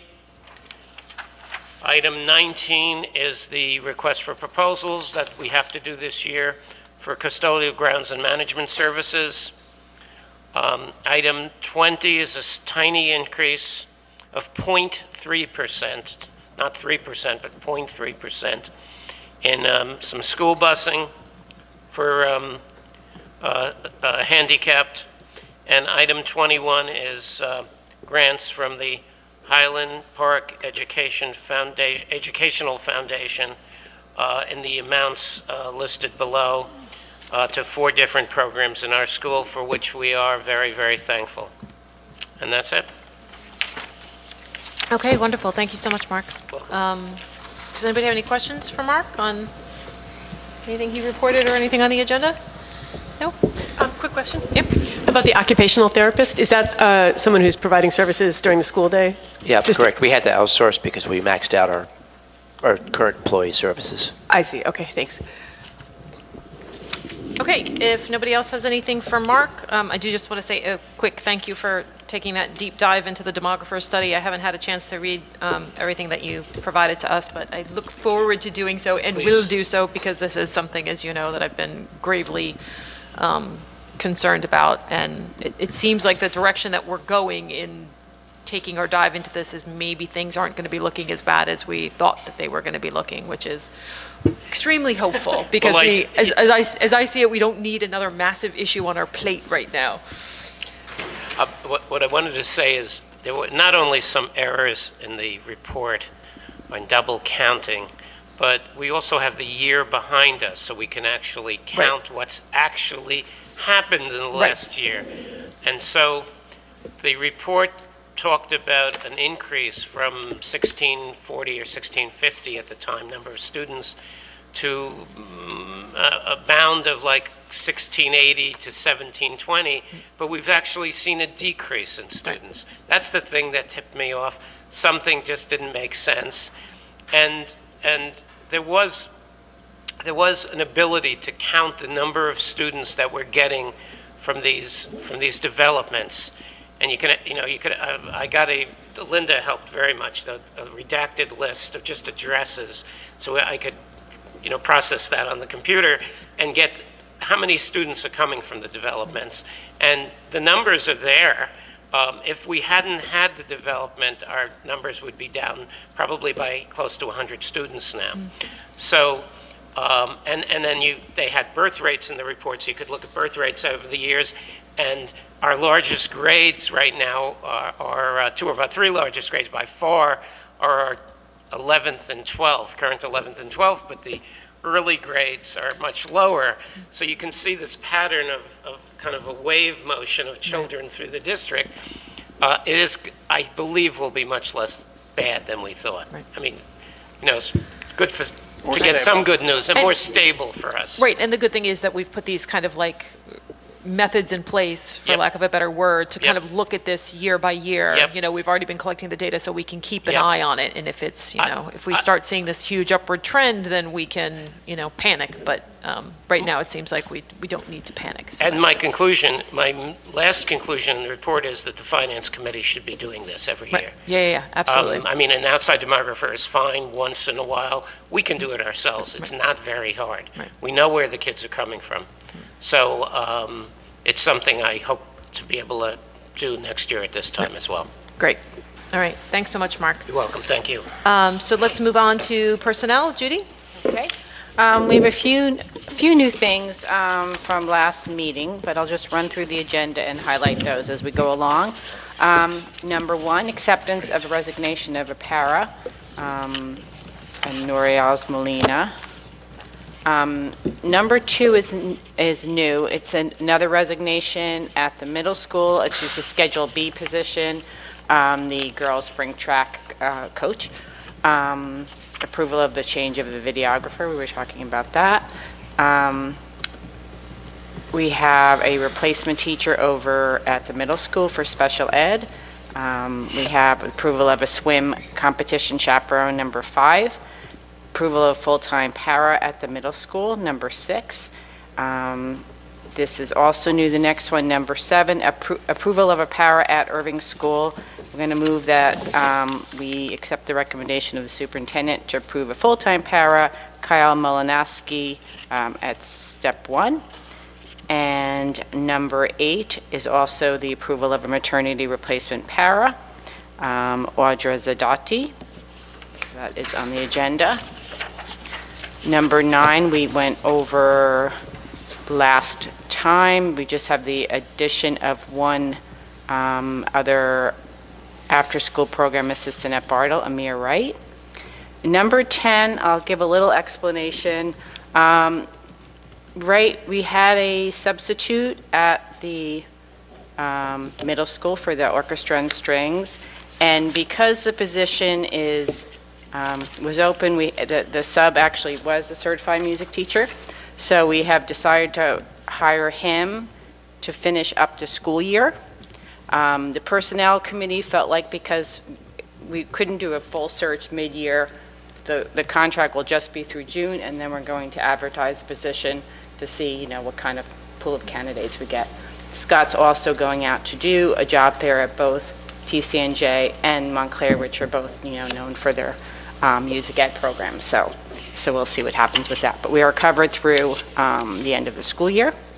So that's good news. A couple of approval of Schedule B positions on number 11. 12, let's see. Oh yeah, Mr. Gold has moved up a step because of his master's degree, so that is on there. More source for teachers, that's pretty standard. And then I think everything else is, no, I don't think we have anything else new. Approval of paras for the Conversation Cafe, Urban Dragons. Approval of staff for writing lesson plans, more Dragon subs. Nothing really different from what we talked about last time. Let me just glance through. Yeah, I think everything else is the same that I reviewed last time, so I don't have any more additions. Okay, great. Any questions? Anybody have anything for Jim? I was just going to ask about the swim chaperone, because over a lot of years we have not paid that. Those have been volunteer parent positions. I'm wondering, did we not have a parent available to volunteer? No. Did we ask for it? Not in this case. And Mr. Post actually has a background as a swim coach, so we thought it would be the ideal person to partner with the students in this case. Okay. Okay. Rob, you have anything else? Number 10, the music teacher of orchestra and strings. Was that also done with student involvement? It was. We had a parent, student, several teachers, supervisor of humanities, Mr. Lassiter. Okay. And then I interviewed the candidate in the final round. And by the way, I was very upfront with the candidate about my position. I pointed out that he'll be in the mix for the next round, but because we had conducted this search somewhat mid-year, I wanted to go out and give it another go. Oh, okay, because this Yes, does he can. end June 30th. Yeah, so he can reapply for the position when it opens up. And then going along with that, is there a movement at this point to have a replacement for the fall concert that was canceled? happening this spring? Yeah, I believe the concert was already held. Oh, okay. If it wasn't, it's coming up. I gotta talk to my son then if it was held. I didn't tell you. It's good.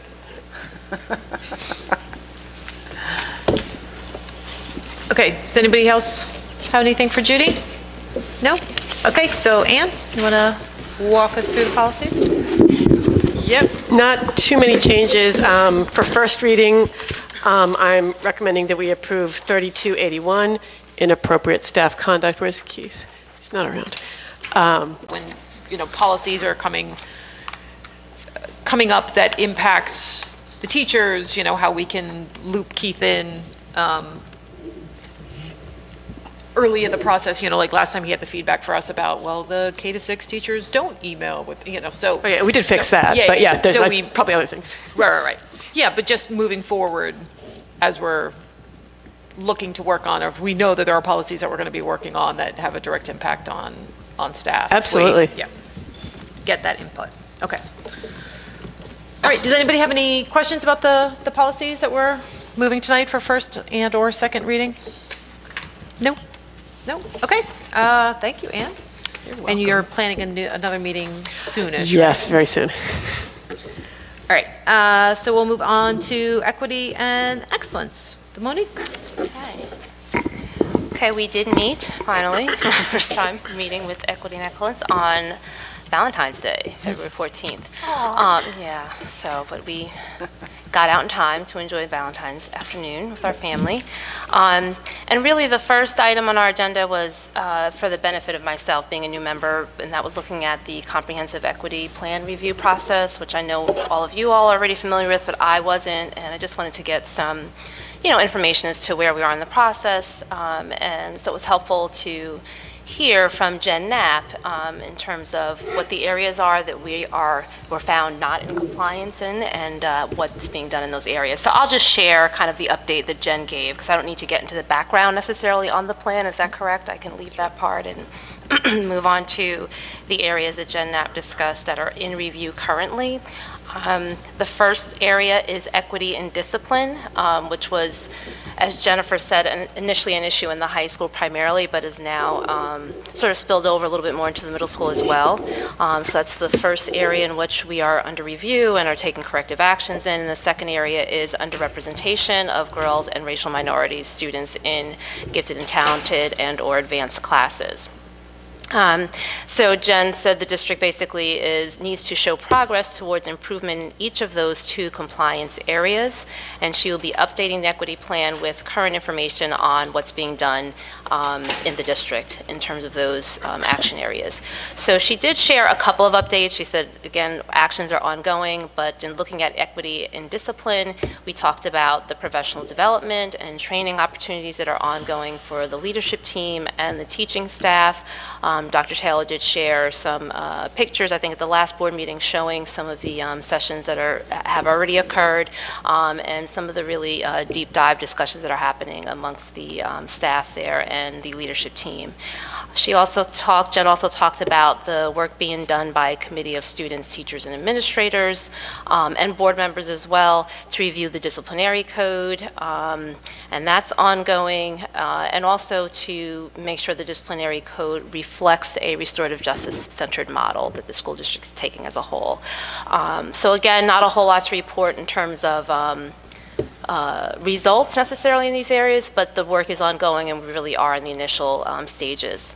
The second corrective action area, we discussed access to higher level classes, which, I mean, Mr. Laster really just spoke to and just really went into complete depth in that area. We only skimmed the surface in our discussion in terms of Dr. Taylor sharing with us the U.S. History Honors options and what was happening in terms of our concern, and that is how were minorities and underrepresented groups taking advantage of the additional classes. And we were very encouraged to see the numbers and to know that there is growth there. we did express concerns about making sure that students who were taking that class and who it may have been a stretch for, whether it was the honors or the AP, and Darcy, you kind of spoke to this, what kind of support, would they need to help them sort of adjust during the transition. But, I mean, even looking at the presentation, it was nice to see that as a whole, I think all the students were really sort of clustered together and doing well. We didn't see any outliers per se. And I think the main area of concern was the midterm exams. I will say that we talked about the importance of still being able to figure out how to provide support. And I know Dr. Taylor did say that obviously there's budgetary constraints, and so there really aren't the funds to be able to do a whole lot where that's concerned. But one thing we do want to consider is possibly grants and get support for some initiatives. Because as we do expand and make these courses, these higher level courses available to more students, and particularly again with this committee's concern in opening up access for underrepresented groups, I think we probably will find, and we talked about that, some kids who are going to need more support. We just wanted to be prepared in the district to see what we can do to help those students. So then in conclusion, Jen Knapp just advised us on the timeline. She said that the statement of assurance will be due in September, and it must show that the district is continually reviewing its progress in the corrective action areas. The next full comprehensive equity plan must be written and submitted in 2019-2020. Is that correct? Yeah, okay. So the second discussion item was the cultural competency audit. Dr. Taylor shared with us the report findings from last year for committee members to review. We didn't really get into the meat of it, but he did share it with us, and we'll follow up on that discussion in our next meeting. He highlighted some of the professional development opportunities around cultural competency, which is really cool to see, including most recently a panel discussion and a Q&A at the high school. On cultural competency in the classroom. And this panel, which myself and a few other board members were able to be there for, was really a coming together of local educators and community activists. There was an educator from the Perth Amboy schools.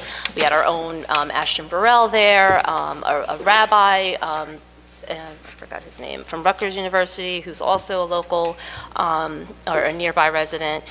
And we had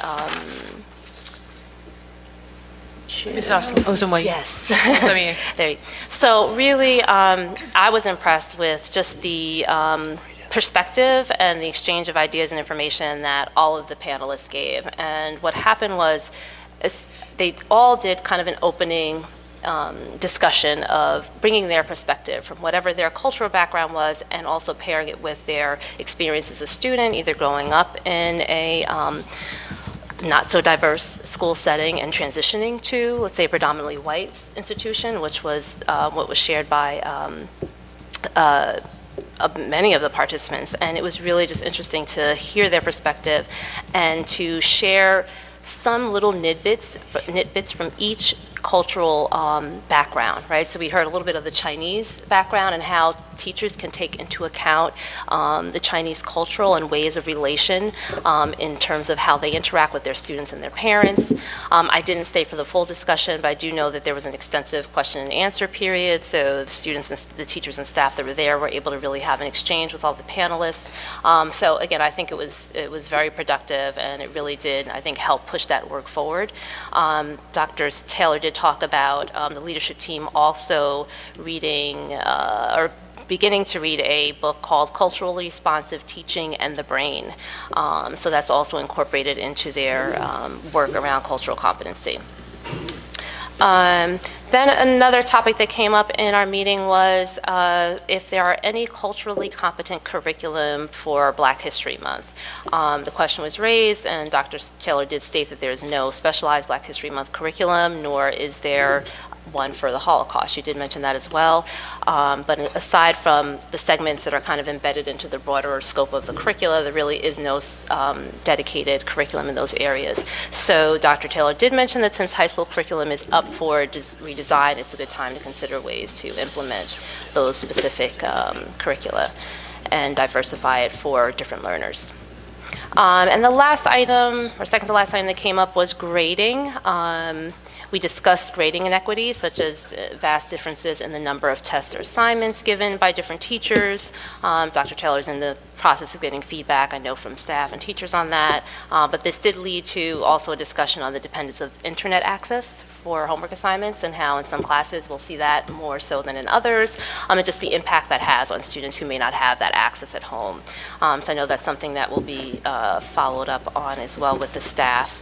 And we also touched on minority recruitment, which is something that I know we talked about briefly in the previous board meeting. But one area we did talk about tapping into is just the Greek organizations and possibly using their vast networks to, address reaching more minority potential teaching staff here.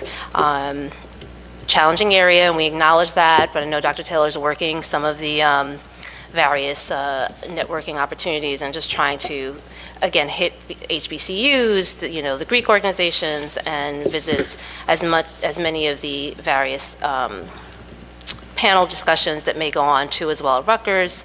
So we're going to try to just be as aggressive as possible with it. But it's an issue that a lot of districts struggle with, and we recognize that.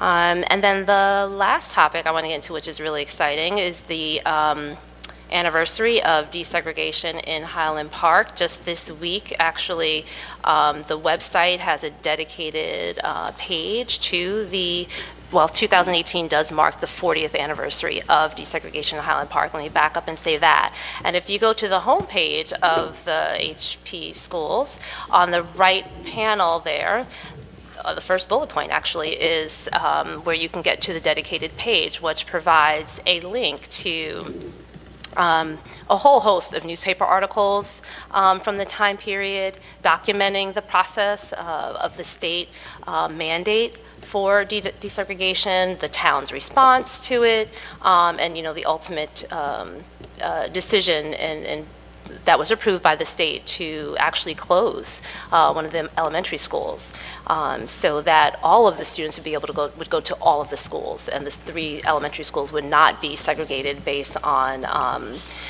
where students lived, which hence led to the gross imbalance in terms of the racial representation in each of the schools. Also on that site is a link to a PowerPoint presentation, I believe it is, that gives a timeline and historical overview of desegregation in Highland Park.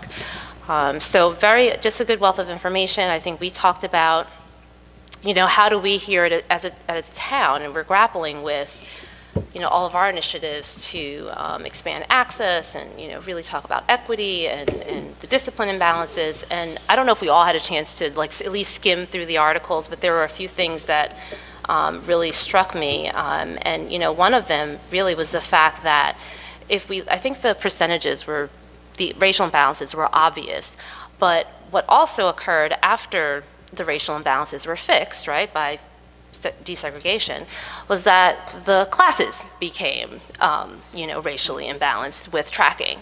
So, and that kind of mixed ability or not mixed ability grouping. So, and that was brought out in one of the articles, and I just thought, well, here we are now, on the 40th anniversary, and really taking this issue head on, which is a huge testament to how far we've come, because there's one thing to say we've desegregated, but what's happening within the classrooms.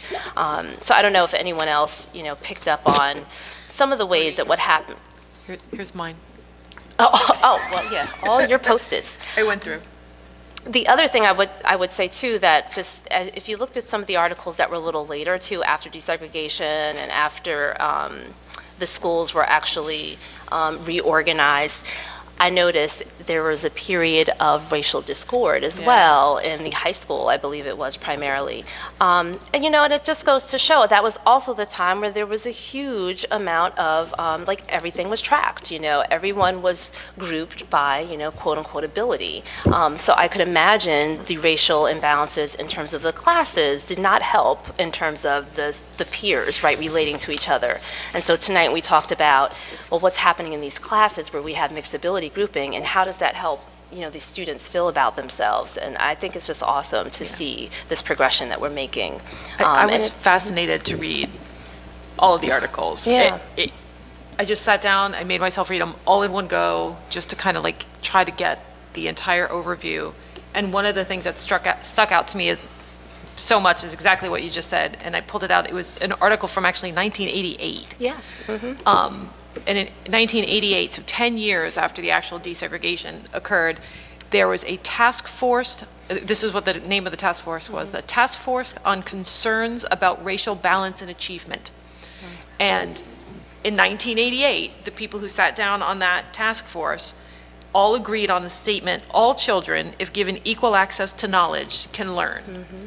And here we are in 2018, another 30 years later, still trying to figure that out. So people in this same community 30 years ago sat down and formed a task force to try to deal with this, with that agreement, the same agreement that I think we all sit around this table and share, but we haven't tackled it in 30 years. So I can't think of a better time to do it than right now. And the other thing that I thought was really interesting, there was one of the other articles, there was a really long, one thing that really struck me is how much reporting there was. Like, holy moly, wouldn't it be amazing if people were right, it just made me realize how far we have fallen in terms of journalism, but that's another whole story. But the gentleman who was the president of the board in 1940, it says he wrote a history of the Highland Park School, the public schools of Highland Park from 1885 to 1940.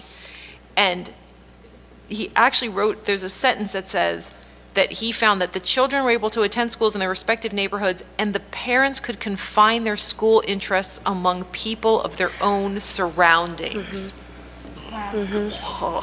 So that's where we were in Different 1940. time. Like, that's right. I mean, but that's how these schools were built, right? Yeah. I mean, the schools were built, the kids were placed, and that was the attitude. Like, we're just going to keep ourselves in nice little pockets of people who look like us, and we're very comfortable that way.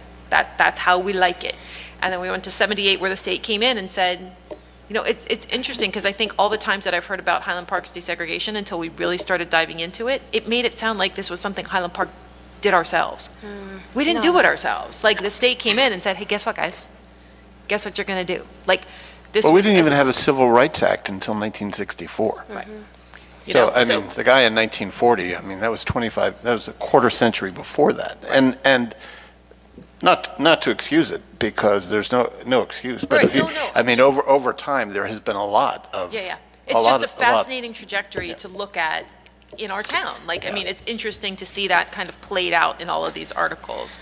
And that it took that long. I mean, one thing that I was kind of heartened by is that even though it took the state coming in to do it, it seemed from the articles like it was happening in lots of local districts at the time, because the state was doing this all over the state, that the resistance here seemed to be a lot less. You know, like in other communities, there was like real backlash, and in Highland Park, it seemed like the town really just kind of came together to figure out how to do it. But then, like you said, we may have done it, but then we just kind of recreated it in this different. I don't know if it did. It did a pretty good job compared to many. It wasn't. I mean, I lived through that, and it wasn't perfect. Yeah. The big problem is there were 3 community schools, and everyone wanted their school not to be closed. Right. And in fact, we've closed 2 of the 3 elementary schools. But I would say it wasn't perfect, but it went better than most places. Right. And one of my big takeaways, Mark, was, well, not big takeaways, but one of the things I noticed was one of the big fights was about transportation. You know, like there were kind of proponents of like, well, let's just take a few kids from each of the schools and move them around. Let's not like completely put everybody, you know, because it's interesting to look at the different options that they had available to them, right? I mean, that would have been the kind of like, in my opinion, obviously worst option is just take a few kids and bus them from here over to there, and then we don't have to spend as much money. Keep in mind, even in the 90s, we had in this tiny little town school buses taking our kids. But that was a result of this. Yes. I mean, you, that was you know, the outcome of, you know, having done it the way that it was done, which you know I agree with. I mean, that was the only way to do it. Also had the budget for it. One option. No, but I'm sorry, but what I was getting at was at that point, the amount that we paid for aid in lieu, which now we were just talking about this in a budget meeting, where we pay almost $1,000. Or it is. It's like $1,000 now that we just pay, right? We don't get anything back from the state for that. Well, we get transportation, which includes that. Right. How much of that? It's a tiny percent. A little bit. It's hard to say. It's a tiny percent. At that point, it was $250, and 90% of it Yes. was refunded by, Yes. we got from the state. And so I'm sure it's not 90% that we get now. The amazing thing, though, when I said it went okay and better than most, the amazing thing was that if you had looked around this town and where let's say the money was and where the board lived and so on in those times, the school that you would have thought had the least chance of being the one school would have been Irving. Yeah. And Irving was the school that was left. Right. And Hamilton, on the north side, was sold, and Lafayette was sold, and there were a lot of unhappy people, but it happened. It made it through, and it's something to be proud of here, that this community 40 years ago could do that. And by the way, I just wanted to say, while we're on the topic, that 1988 statement that you read, I was on the board that made that statement and had that commitment. Mark had hair at the time. Very little, very little. Oh, then. no, you didn't. Very little then. But I was a sophomore in college. well, look at my Facebook page. You'll see some old pictures. But that board that I was on was very, very, very committed to that phrase, all children can learn. And what happens, and it's a lesson for this board, and it's a lesson for the community, people lose steam. Yeah. And there's turnover and change, administration boards, and focus goes to something else, and it completely loses steam, and you go back to the old ways. Right. And that's not to blame anyone, but that's what happened over the years. Yeah. But you would think that would have been a given. Even then, you would have thought that was not. As much as people wanted to change it, there's Resistance. There's resistance and forces we've done it in the past. Let's keep doing it this way. And there were forces to keep it moving forward in directions which weren't good. Now, some of the things that we're doing can be institutionalized, like the work that Mr. Lassiter is doing, we're codifying, and so that should stick around unless anybody comes and tries to subvert that. It's the professional development that we're doing to change the mindset. That'd be my concern, if there's a lack of continuity.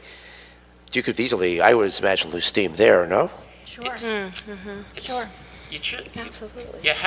You really have to be willing to put the energy into it, like this honors option that took so much energy for the board and the administration to put this one class in motion, to do that, to actually do it.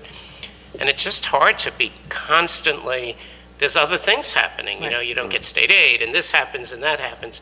You just have to keep the constant pressure on to improve it, because it will just fall back to the old ways. And the other thing my other takeaway from this was, at these different junctures where things were happening, the amount of community involvement that was brought to bear to make these things happen. And I think I think that's why I'm glad we're having this conversation now at the beginning of 2018. I think we really need to look at the different ways that we can get that level of community involvement again. And, I'm a little disheartened, I have to say, to see that no one turned out tonight, because I know Mr. Lassiter did send out a letter.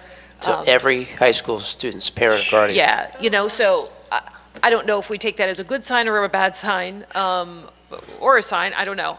But I think it means we need to put our thinking caps on about how we're going to get people to engage on this topic. And some of the things that I noted in here, was, back then they engaged the PTOs. They had PTOs and board members actually went out into the community and had meetings in people's homes, almost like teas, like when you're campaigning. We may need to do stuff like that to just get out and have the conversations. If people aren't going to come to us, then maybe we need to figure out ways to go to them and have these conversations, do it through different organizations, do it through POSOC, do it through the PTO, do it through where, however we can reach parents to have these conversations, we need to sit down and have the conversations. And I know I'm willing to go out and do it. And it's a good sign. It's a good sign, I'd say, that people weren't here to complain. Right. You have to remember this all started with a lot of very unhappy parents in the audience. Right, I just want to say, I think they were going out into the homes because they had to, right? You know, they had to get some plan approved, so they had to get the buy-in. And the fact that we don't, like you said, have this sort of, public presence here is a good sign, which we're all acknowledging. But I'm just wondering, are we in a place now where you feel like the community as a whole is pretty much behind this? Do you think that's the case or no? I don't know if the whole community is. I think this is a community that's going to be divided till time's end. It seems like this is such a diverse community. Yeah, in so many ways, including philosophical thought.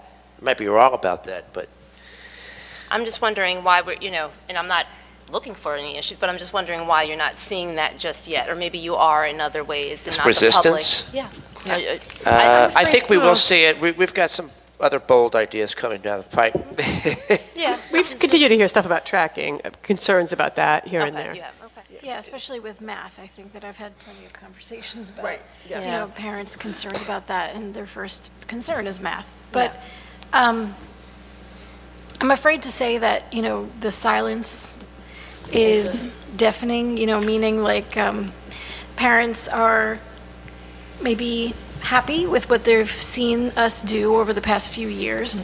And unfortunately, when that happens in the world of, I'm going to call it politics, it's because complacency sets in. And then, when something arises that irritates people or upsets people, that's when they get reinvigorated and more involved. So those can be kind of like the silver linings. But it would be good to go out into the community. And I know that when we ran the first time, we had said that we would hold, things like campaign teas. But it's not so easy to do. And it's a struggle, sometimes just to do the work for this meeting and to not, to schedule other meetings outside of this. But one of the things that you read actually made me think that maybe it's not as different as we'd like to think, because I know I have family that recently moved to New Jersey from Staten Island, and they were looking for a neighborhood that they would fit in. And it wasn't about race, it was about politics. They wanted the kind of neighborhood where, people took care of their lawns, and people had the flag flying outside, and they just had this image. And it turned out that, what they were looking for was, some kind of politically conservative type town where they wouldn't feel like outcasts. And so I think that people do tend to live amongst like-minded people, and that's not what segregation is. That's quite the opposite. So, I mean, that is what segregation is. It's not desegregation, is what I meant to say. So, it seems like we always find ways to organize ourselves into groups, and that idea of being ostracized is really, and you don't want to feel fearful in your community. I unfortunately see more of that as I get older, not less. I don't know if that's one of the reasons why people, might not be coming to the meetings. They feel like my opinion isn't going to matter. This board is one mind, and I'm not going to disagree. I'm not going to have any chance of being heard. Right, so Mike's invitation was to the students and their parents to come and listen and share their experiences. And we would like to hear people's experiences. And so maybe that's opening up a can of worms, and, maybe there would be some negativity to it. I like worms. That's fine. All right. We'd like to hear it, so. Yeah. Well, I think, as you said, Darcy, it's about being proactive, really, especially as we go through the process, right? And knowing that there will be kinks and bumps, but really contextualize what are our kinks and bumps. We can do the research and see what happens when schools and districts see track and how to try to avoid some of the pitfalls. But I guess a lot of the issues will be very specific here, even to Highland Park, in terms of what we may see. Yeah, and from the research I've done, and I'm sure from the research you've done, this is what happens in districts that desegregate. I mean, you resegregate inside the school. We're not new, we're not special, we didn't create this, this is... Like I said, people are always going to find a way to reorganize around like-minded people. Right. Yeah. So we have a lot of work to do this year. Yeah, it's worth doing. So that's it there. The last item really on our meeting agenda was just scheduling, and we talked about aiming to have bi-monthly meetings, so I will be sending out an email on that soon. I do have one follow-up item, brand new. Okay. Piggyback off the point you made about Ms. Knapp trying to find reduced costs for folks to get on the internet. So she did finally hit something. Altice, which is a company I believe just purchased Optimum, or was Cablevision. New name. Has an offer, and Ms. Knapp is distributing letters tomorrow to those who qualify for free and reduced lunch. The letter will read, it's just very short, I'll read it out loud. A company by the name of Altice is offering a great opportunity to our families who qualify for the National School Lunch Program. You can receive Altice USA's high-speed internet service for $14.99 a month. And then included in the letter will be the press release, a copy of the lunch determination letter that has to be presented, and instructions on how to apply. So it's a small start. Yeah, I mean, high-speed internet by itself might, be, $50? $80? I don't even know. What would it be? Through the company, it's 80 for the first 2 years. Wow. Yeah, so that's a pretty good discount. That's a big discount. Yeah. It's something. Yeah. It's amazing. Excellent. All right. Thank you so much. So that brings us to public comment. Keith, you got anything for us? Oh. You know what to do, so I'm not going to go through my whole rigmarole. I don't think anybody's going to tackle you on your way to the podium. I think you're good.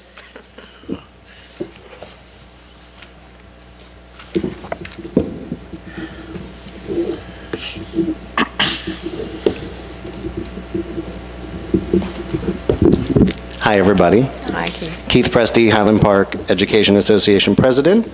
Just a couple quick things. I just wanted to go back to the calendar and just offer just where we were coming from. In fact, I think I heard the board say that they didn't want to have additional weeks of impact with the conferences and the Thanksgiving, all that stuff. So we felt like to just impact 1 week completely was better than 3 weeks. So that's why most people recommended to go back to attaching it to the teachers' convention. As far as the policy, electronic communication, thank you for hearing what I said last time. I would just add that in that same section where you're talking about emails, it says student's district email address if the student has one. So then the question is, what if they don't have one, I guess? Do you think it'd be helpful to specify then the other email address may be used, or then the student's personal email address may be used? Yeah, that makes sense, I mean, that would be the question I guess people would have is like, should I just not do it? can then you just not email the student, or is there another means of communication with that student? Very good point. So maybe that was a first reading one, so I will propose a change to that one to make that clear. Okay. If that's, I mean, the board can obviously discuss that. Yeah, I mean, we can change it between first and second reading. There's not a problem. right. So if you come up with a suggested change, language, whatever, send it to Ann. Sure. Oh, okay. And then the other thing That would that be that some of the members brought up when they reviewed the policy was the policy is not specific to apps that staff and students use for different communication. Like there's the Remind app, there's Band, there's Edmodo, there's all these different things that people use. So, because they're not really social media, there's a social media section. So I don't know where the board is on that or what needs to be. How are those being used? Like, are those approved? Did teachers approve those with their building principals? Mr. Lassiter, if a teacher wants to use Remind, Mr. Lassiter will approve it likely, and that's it. Moves forward. You know, I think I tried to suggest that that be covered in the texting section about whether, it applies to texting, whether it's by the native texting application on the phone or a third-party application. But maybe you have a suggestion for making that more clear. I mean, what is a third-party texting application? And I know, Bloom's isn't exactly a testing. And we get in trouble like listing them out No, because they right. change so quickly or. But is there a better way to describe it? Like communications apps or something? Like Bloom's isn't actually texting. It's, it's a little app you get on your phone and teacher sends around photographs or whatever. Yeah, I mean, these are great things for us to think about between now and, Yes. I guess, second reading and stuff. Potentially it could be addressed in the cellular telephone section, except it's not specific to, it can be on the phone, it can be on your iPad, it can be on your computer. So, and then something else that I just thought of because primarily the policy is about,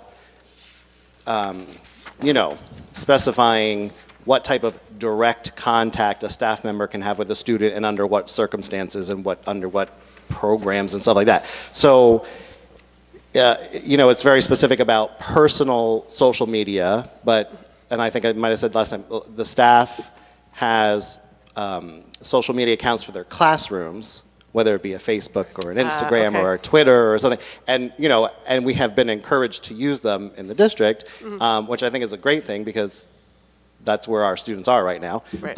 So obviously, if we're using one that's specific to the classroom, I'm assuming that is okay with the policy. However, everything now has some form of direct messaging attached to it. Right. So. Okay. There's that possibility still Okay. of a direct message between a staff member and a student. So All kinds of room for misinterpretation here. We certainly didn't mean to rule that out. I think we took out there was a proposal to have texting only be allowed to groups of students, but then it was thought that was just going to be too cumbersome. If someone needs to say, like, the bus is leaving, where are you? So yeah, we need to deal with the direct messaging thing. That's a lot of language to think about. Thank you. sure. So if you want to email me any suggestions you have, I will also try to come up with my own and circulate those. But I'd love to hear your suggestions if you have any.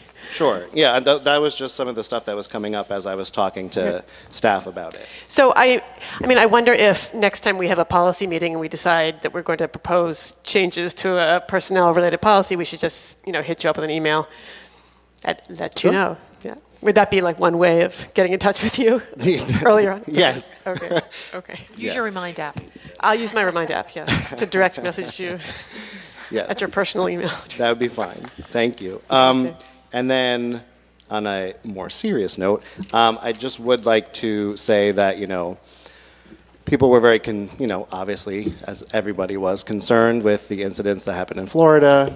And, there's been a lot of, from the people that I've spoken to, concern in the buildings between, among staff members about, security and some concerns that have come up. So I just want to make the board aware of that, and also that, we would like to be in the conversation of anything that we might see potentially, a problem or recommend. I'm sure there are people on committees of different kinds, but just saying that I have heard a lot of concern in the buildings. So, Hey, Keith.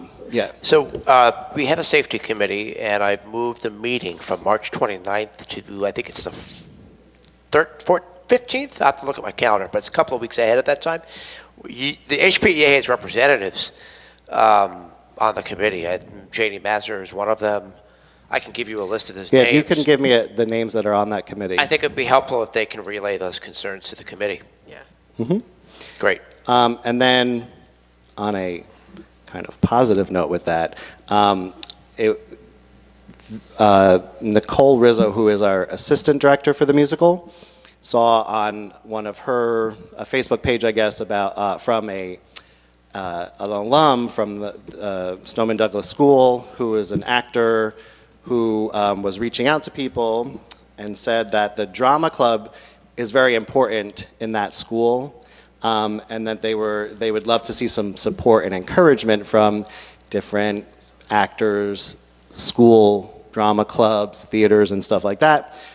So the idea that has come up in the drama club is to dedicate a full page in the playbill with a picture of our cast with an inspirational quote and have all the cast members sign it, and then we're going to send it to the drama club there. So I thought you'd like to know that. Thank you. Beautiful. Thanks, Keith. We're always so glad when you're here. We're lonely when you're not. I said we're always so glad when you're here. We're lonely when you're not. Okay, so we will move on to our board action items. Michelle, could you move the curriculum and instruction? Before we get to that, I'm sorry to interrupt. I noticed an error on the agenda. We did not copy the resolution to approve the DOE DPR file from the last board agenda to this one. Oh, dear. So I'd like to write it in to old business. Okay. It's not a new item in that the board discussed this last week, or I'm sorry, last meeting. We just left it off the agenda. Where was it last time? It was under my report, superintendent's report, on Gotcha. February 12th. Okay. So Yeah. Mr. Hovland and I are recommending we place it under old business. Okay. Okay. Alrighty.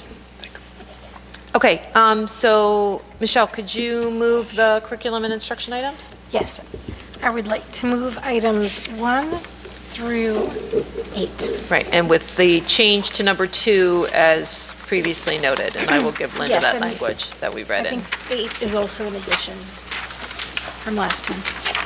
Okay. All right, is there a second? Second. Is there any discussion? No? Okay, seeing none, Linda, could we please have a roll call?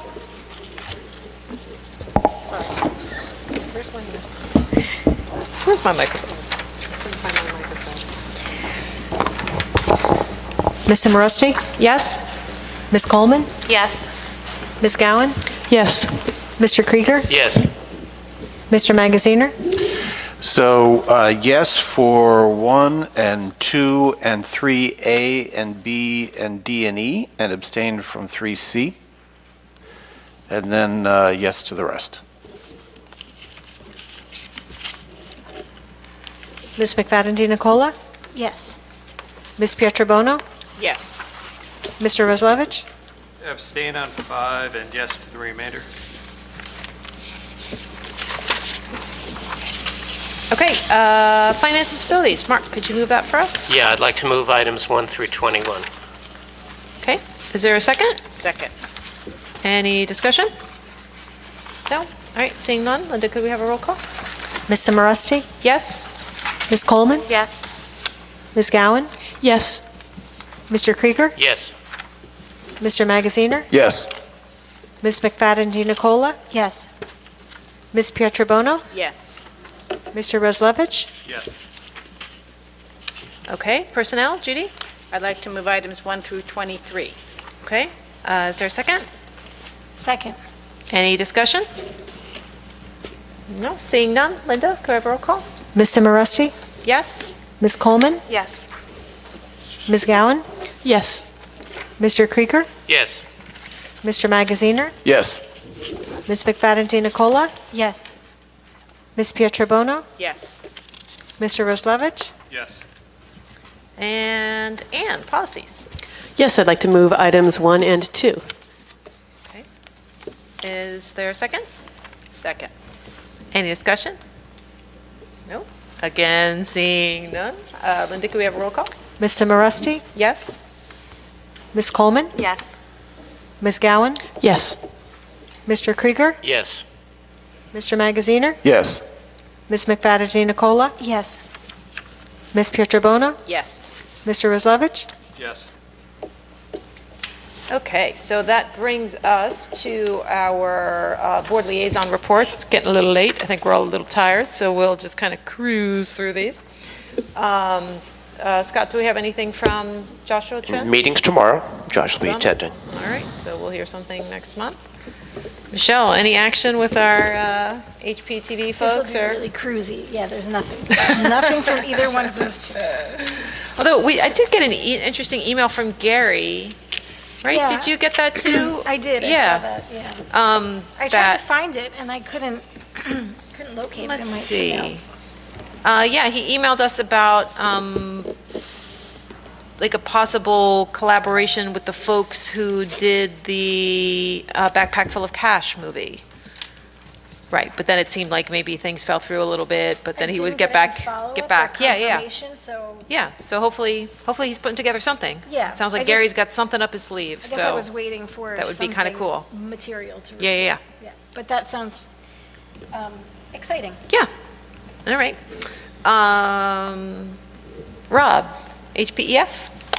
Met last week, and yes, so we did approve 4 grants from the Ed Foundation. Thank you.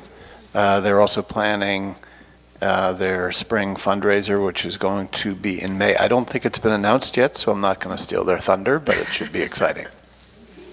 All righty. Judy, anything from the Commission for Universal Access? Yes, so I went last week, and I just wanted to follow up on something I discussed last time but failed to follow up on. So remember I was talking about the fact that the commission was open to people who wanted to apply for grants, teachers that wanted to apply for grants. So basically one of the functions of the commission is to partner with the schools to facilitate physical and social inclusion of individuals with disabilities. So basically they're open to hearing any requests from teachers that fit that. So if it's a program or something that they need for their classroom or something that would enhance physical and social inclusion, they're open to that. So they meet normally, if it's not a holiday, the third Monday of the month at 7:30 in Borough Hall. And anyone that wants to, bring something to them comes to the meeting. Now, Monique did that last year with a summer arts camp and presented, and the commission was able to help fund that.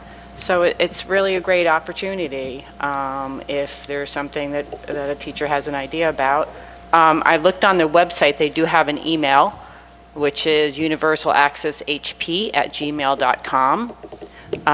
Tara Canavera is the chairperson, so you can also reach out to her, but you would need to, anyone that's interested would need to come and do just a short little presentation. Right.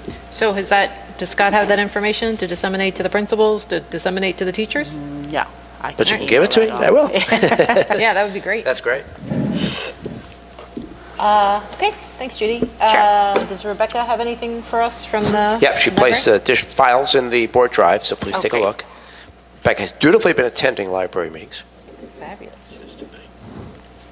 Anything you remember that you can share with No, us? nothing, Okay, nothing you of didn't. light. I know that they're in the throes of discussing the relocation of the library, but nothing's been decided. I don't have anything for shared services, although seeing this did make me remember that I got a letter from the mayor saying, you've been appointed to this thing, come and sign your letter or something, and I haven't done that, so maybe I should go do that. Maybe if I go sign my letter, maybe we'll have a meeting. Maybe that's what I'm supposed to do. Could I pop in with a question about the library? Is the district taking any kind of position on the relocation of the library? I mean, speaking for myself personally, it seems like it's well located now, right next to the high school, where lots of kids go there after school. I was just wondering if we will be piping up in any of those discussions. If there's a room or a place for them to be? Well, no, if the library is going to be relocated, I mean, we've heard in I'm town sorry. about some of the possible relocation spots, or one in particular, and I'm wondering if the district is going to express a view or take part in discussions about the wisdom of the relocation. Look, I have an opinion, but I had no knowledge of where they're thinking of relocating. If it's something, I think it's on Main Street. it's something worth considering. Yeah, I mean, I can look into it. That's not. Oh, that's Mark? different now. The meeting was tonight, and my wife attends the meeting. She's a member of the library board. I've heard nothing from her about a relocation. She's been at all of the last dozen meetings. So perhaps they're having I shouldn't say this in public, I won't. So perhaps there's some discussion going on that's not being done at the library board. We were assured by various people in town on other boards that the potential of moving the library to Raritan between Second and Third had kind of gone away because for a variety of reasons. I don't know if that's true, but I'm going to check when I get home tonight. Any movement of the library from that building that would cause the building to get turned into condos, which was the plan of that developer, is against the laws of the state of New Jersey. That building is on a residential A lot, Right. and condos aren't allowed there. And there's a number of neighbors around that building, including me, who would plan to take legal action if the town tried to do that. But who knows? I mean, anything's possible. I just wonder if we, as a district, want to express any sort of view about that. I mean, I do, I know there's just a ton of kids that go to the library after school. Yep. And, you know, although between 2nd and 3rd Avenue on Raritan, whether or not that's still under consideration, that's not far from the perspective of a normal human adult. You know, we know that middle schoolers don't always want to walk, and if it's not convenient, they might not go. Or bad weather, or, you know, whatever. But middle schools, we know what they're like, because we were them.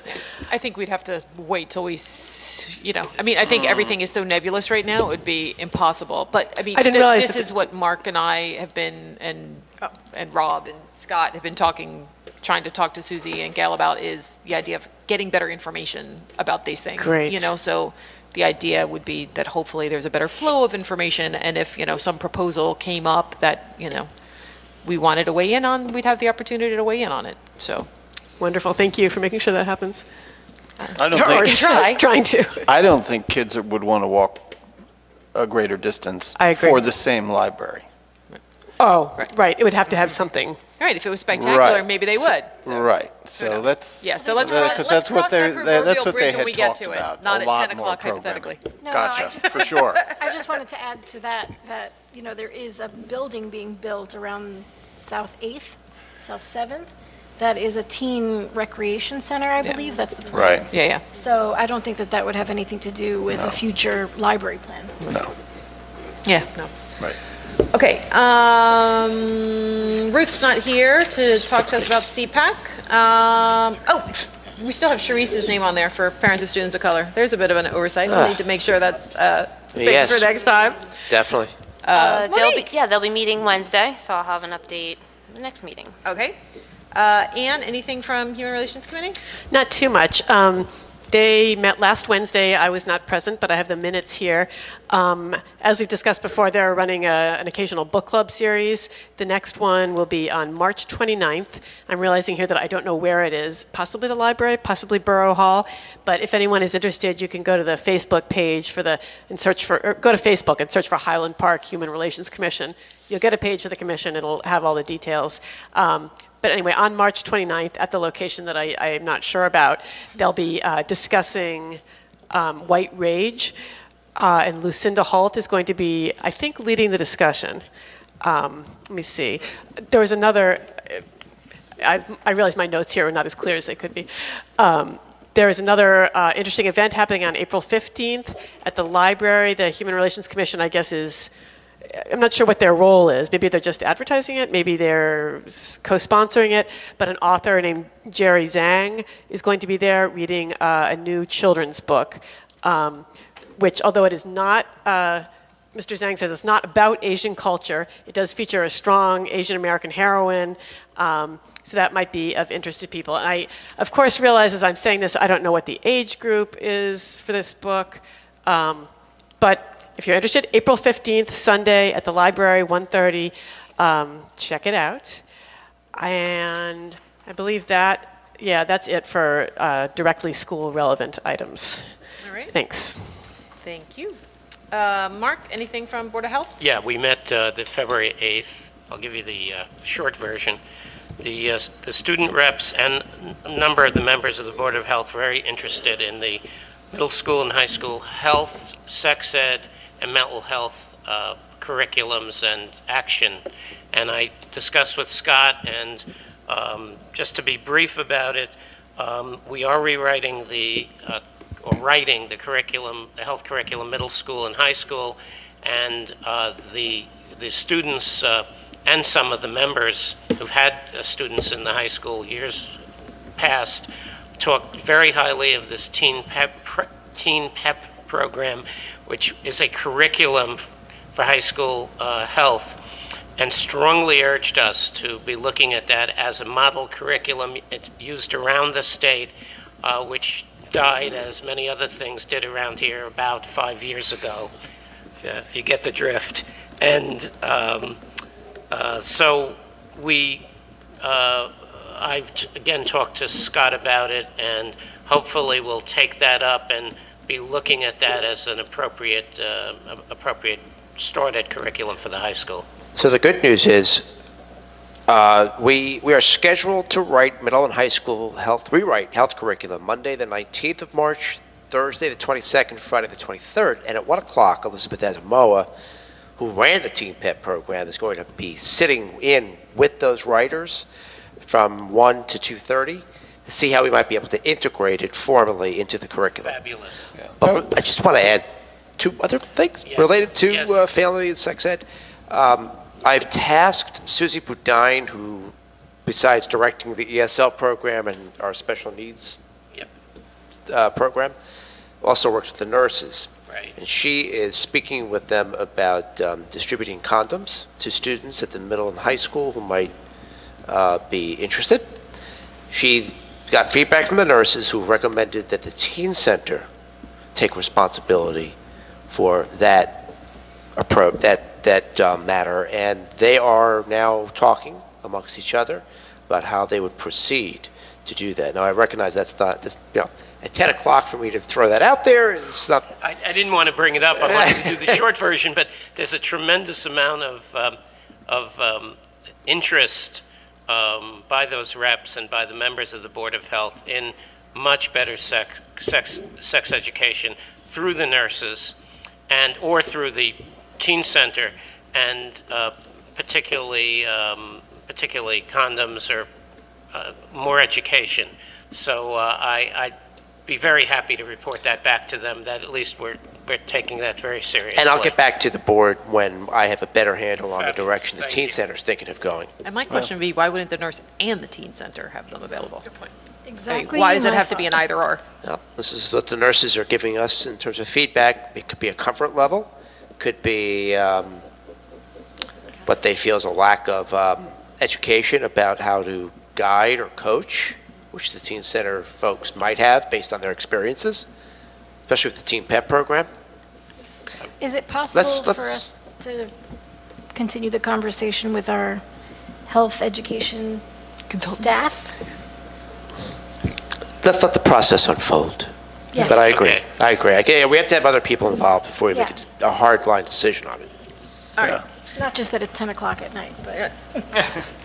I think that the people who brought this up repeatedly at those meetings would be pleased if there were some place in our school system where education and materials were available to them.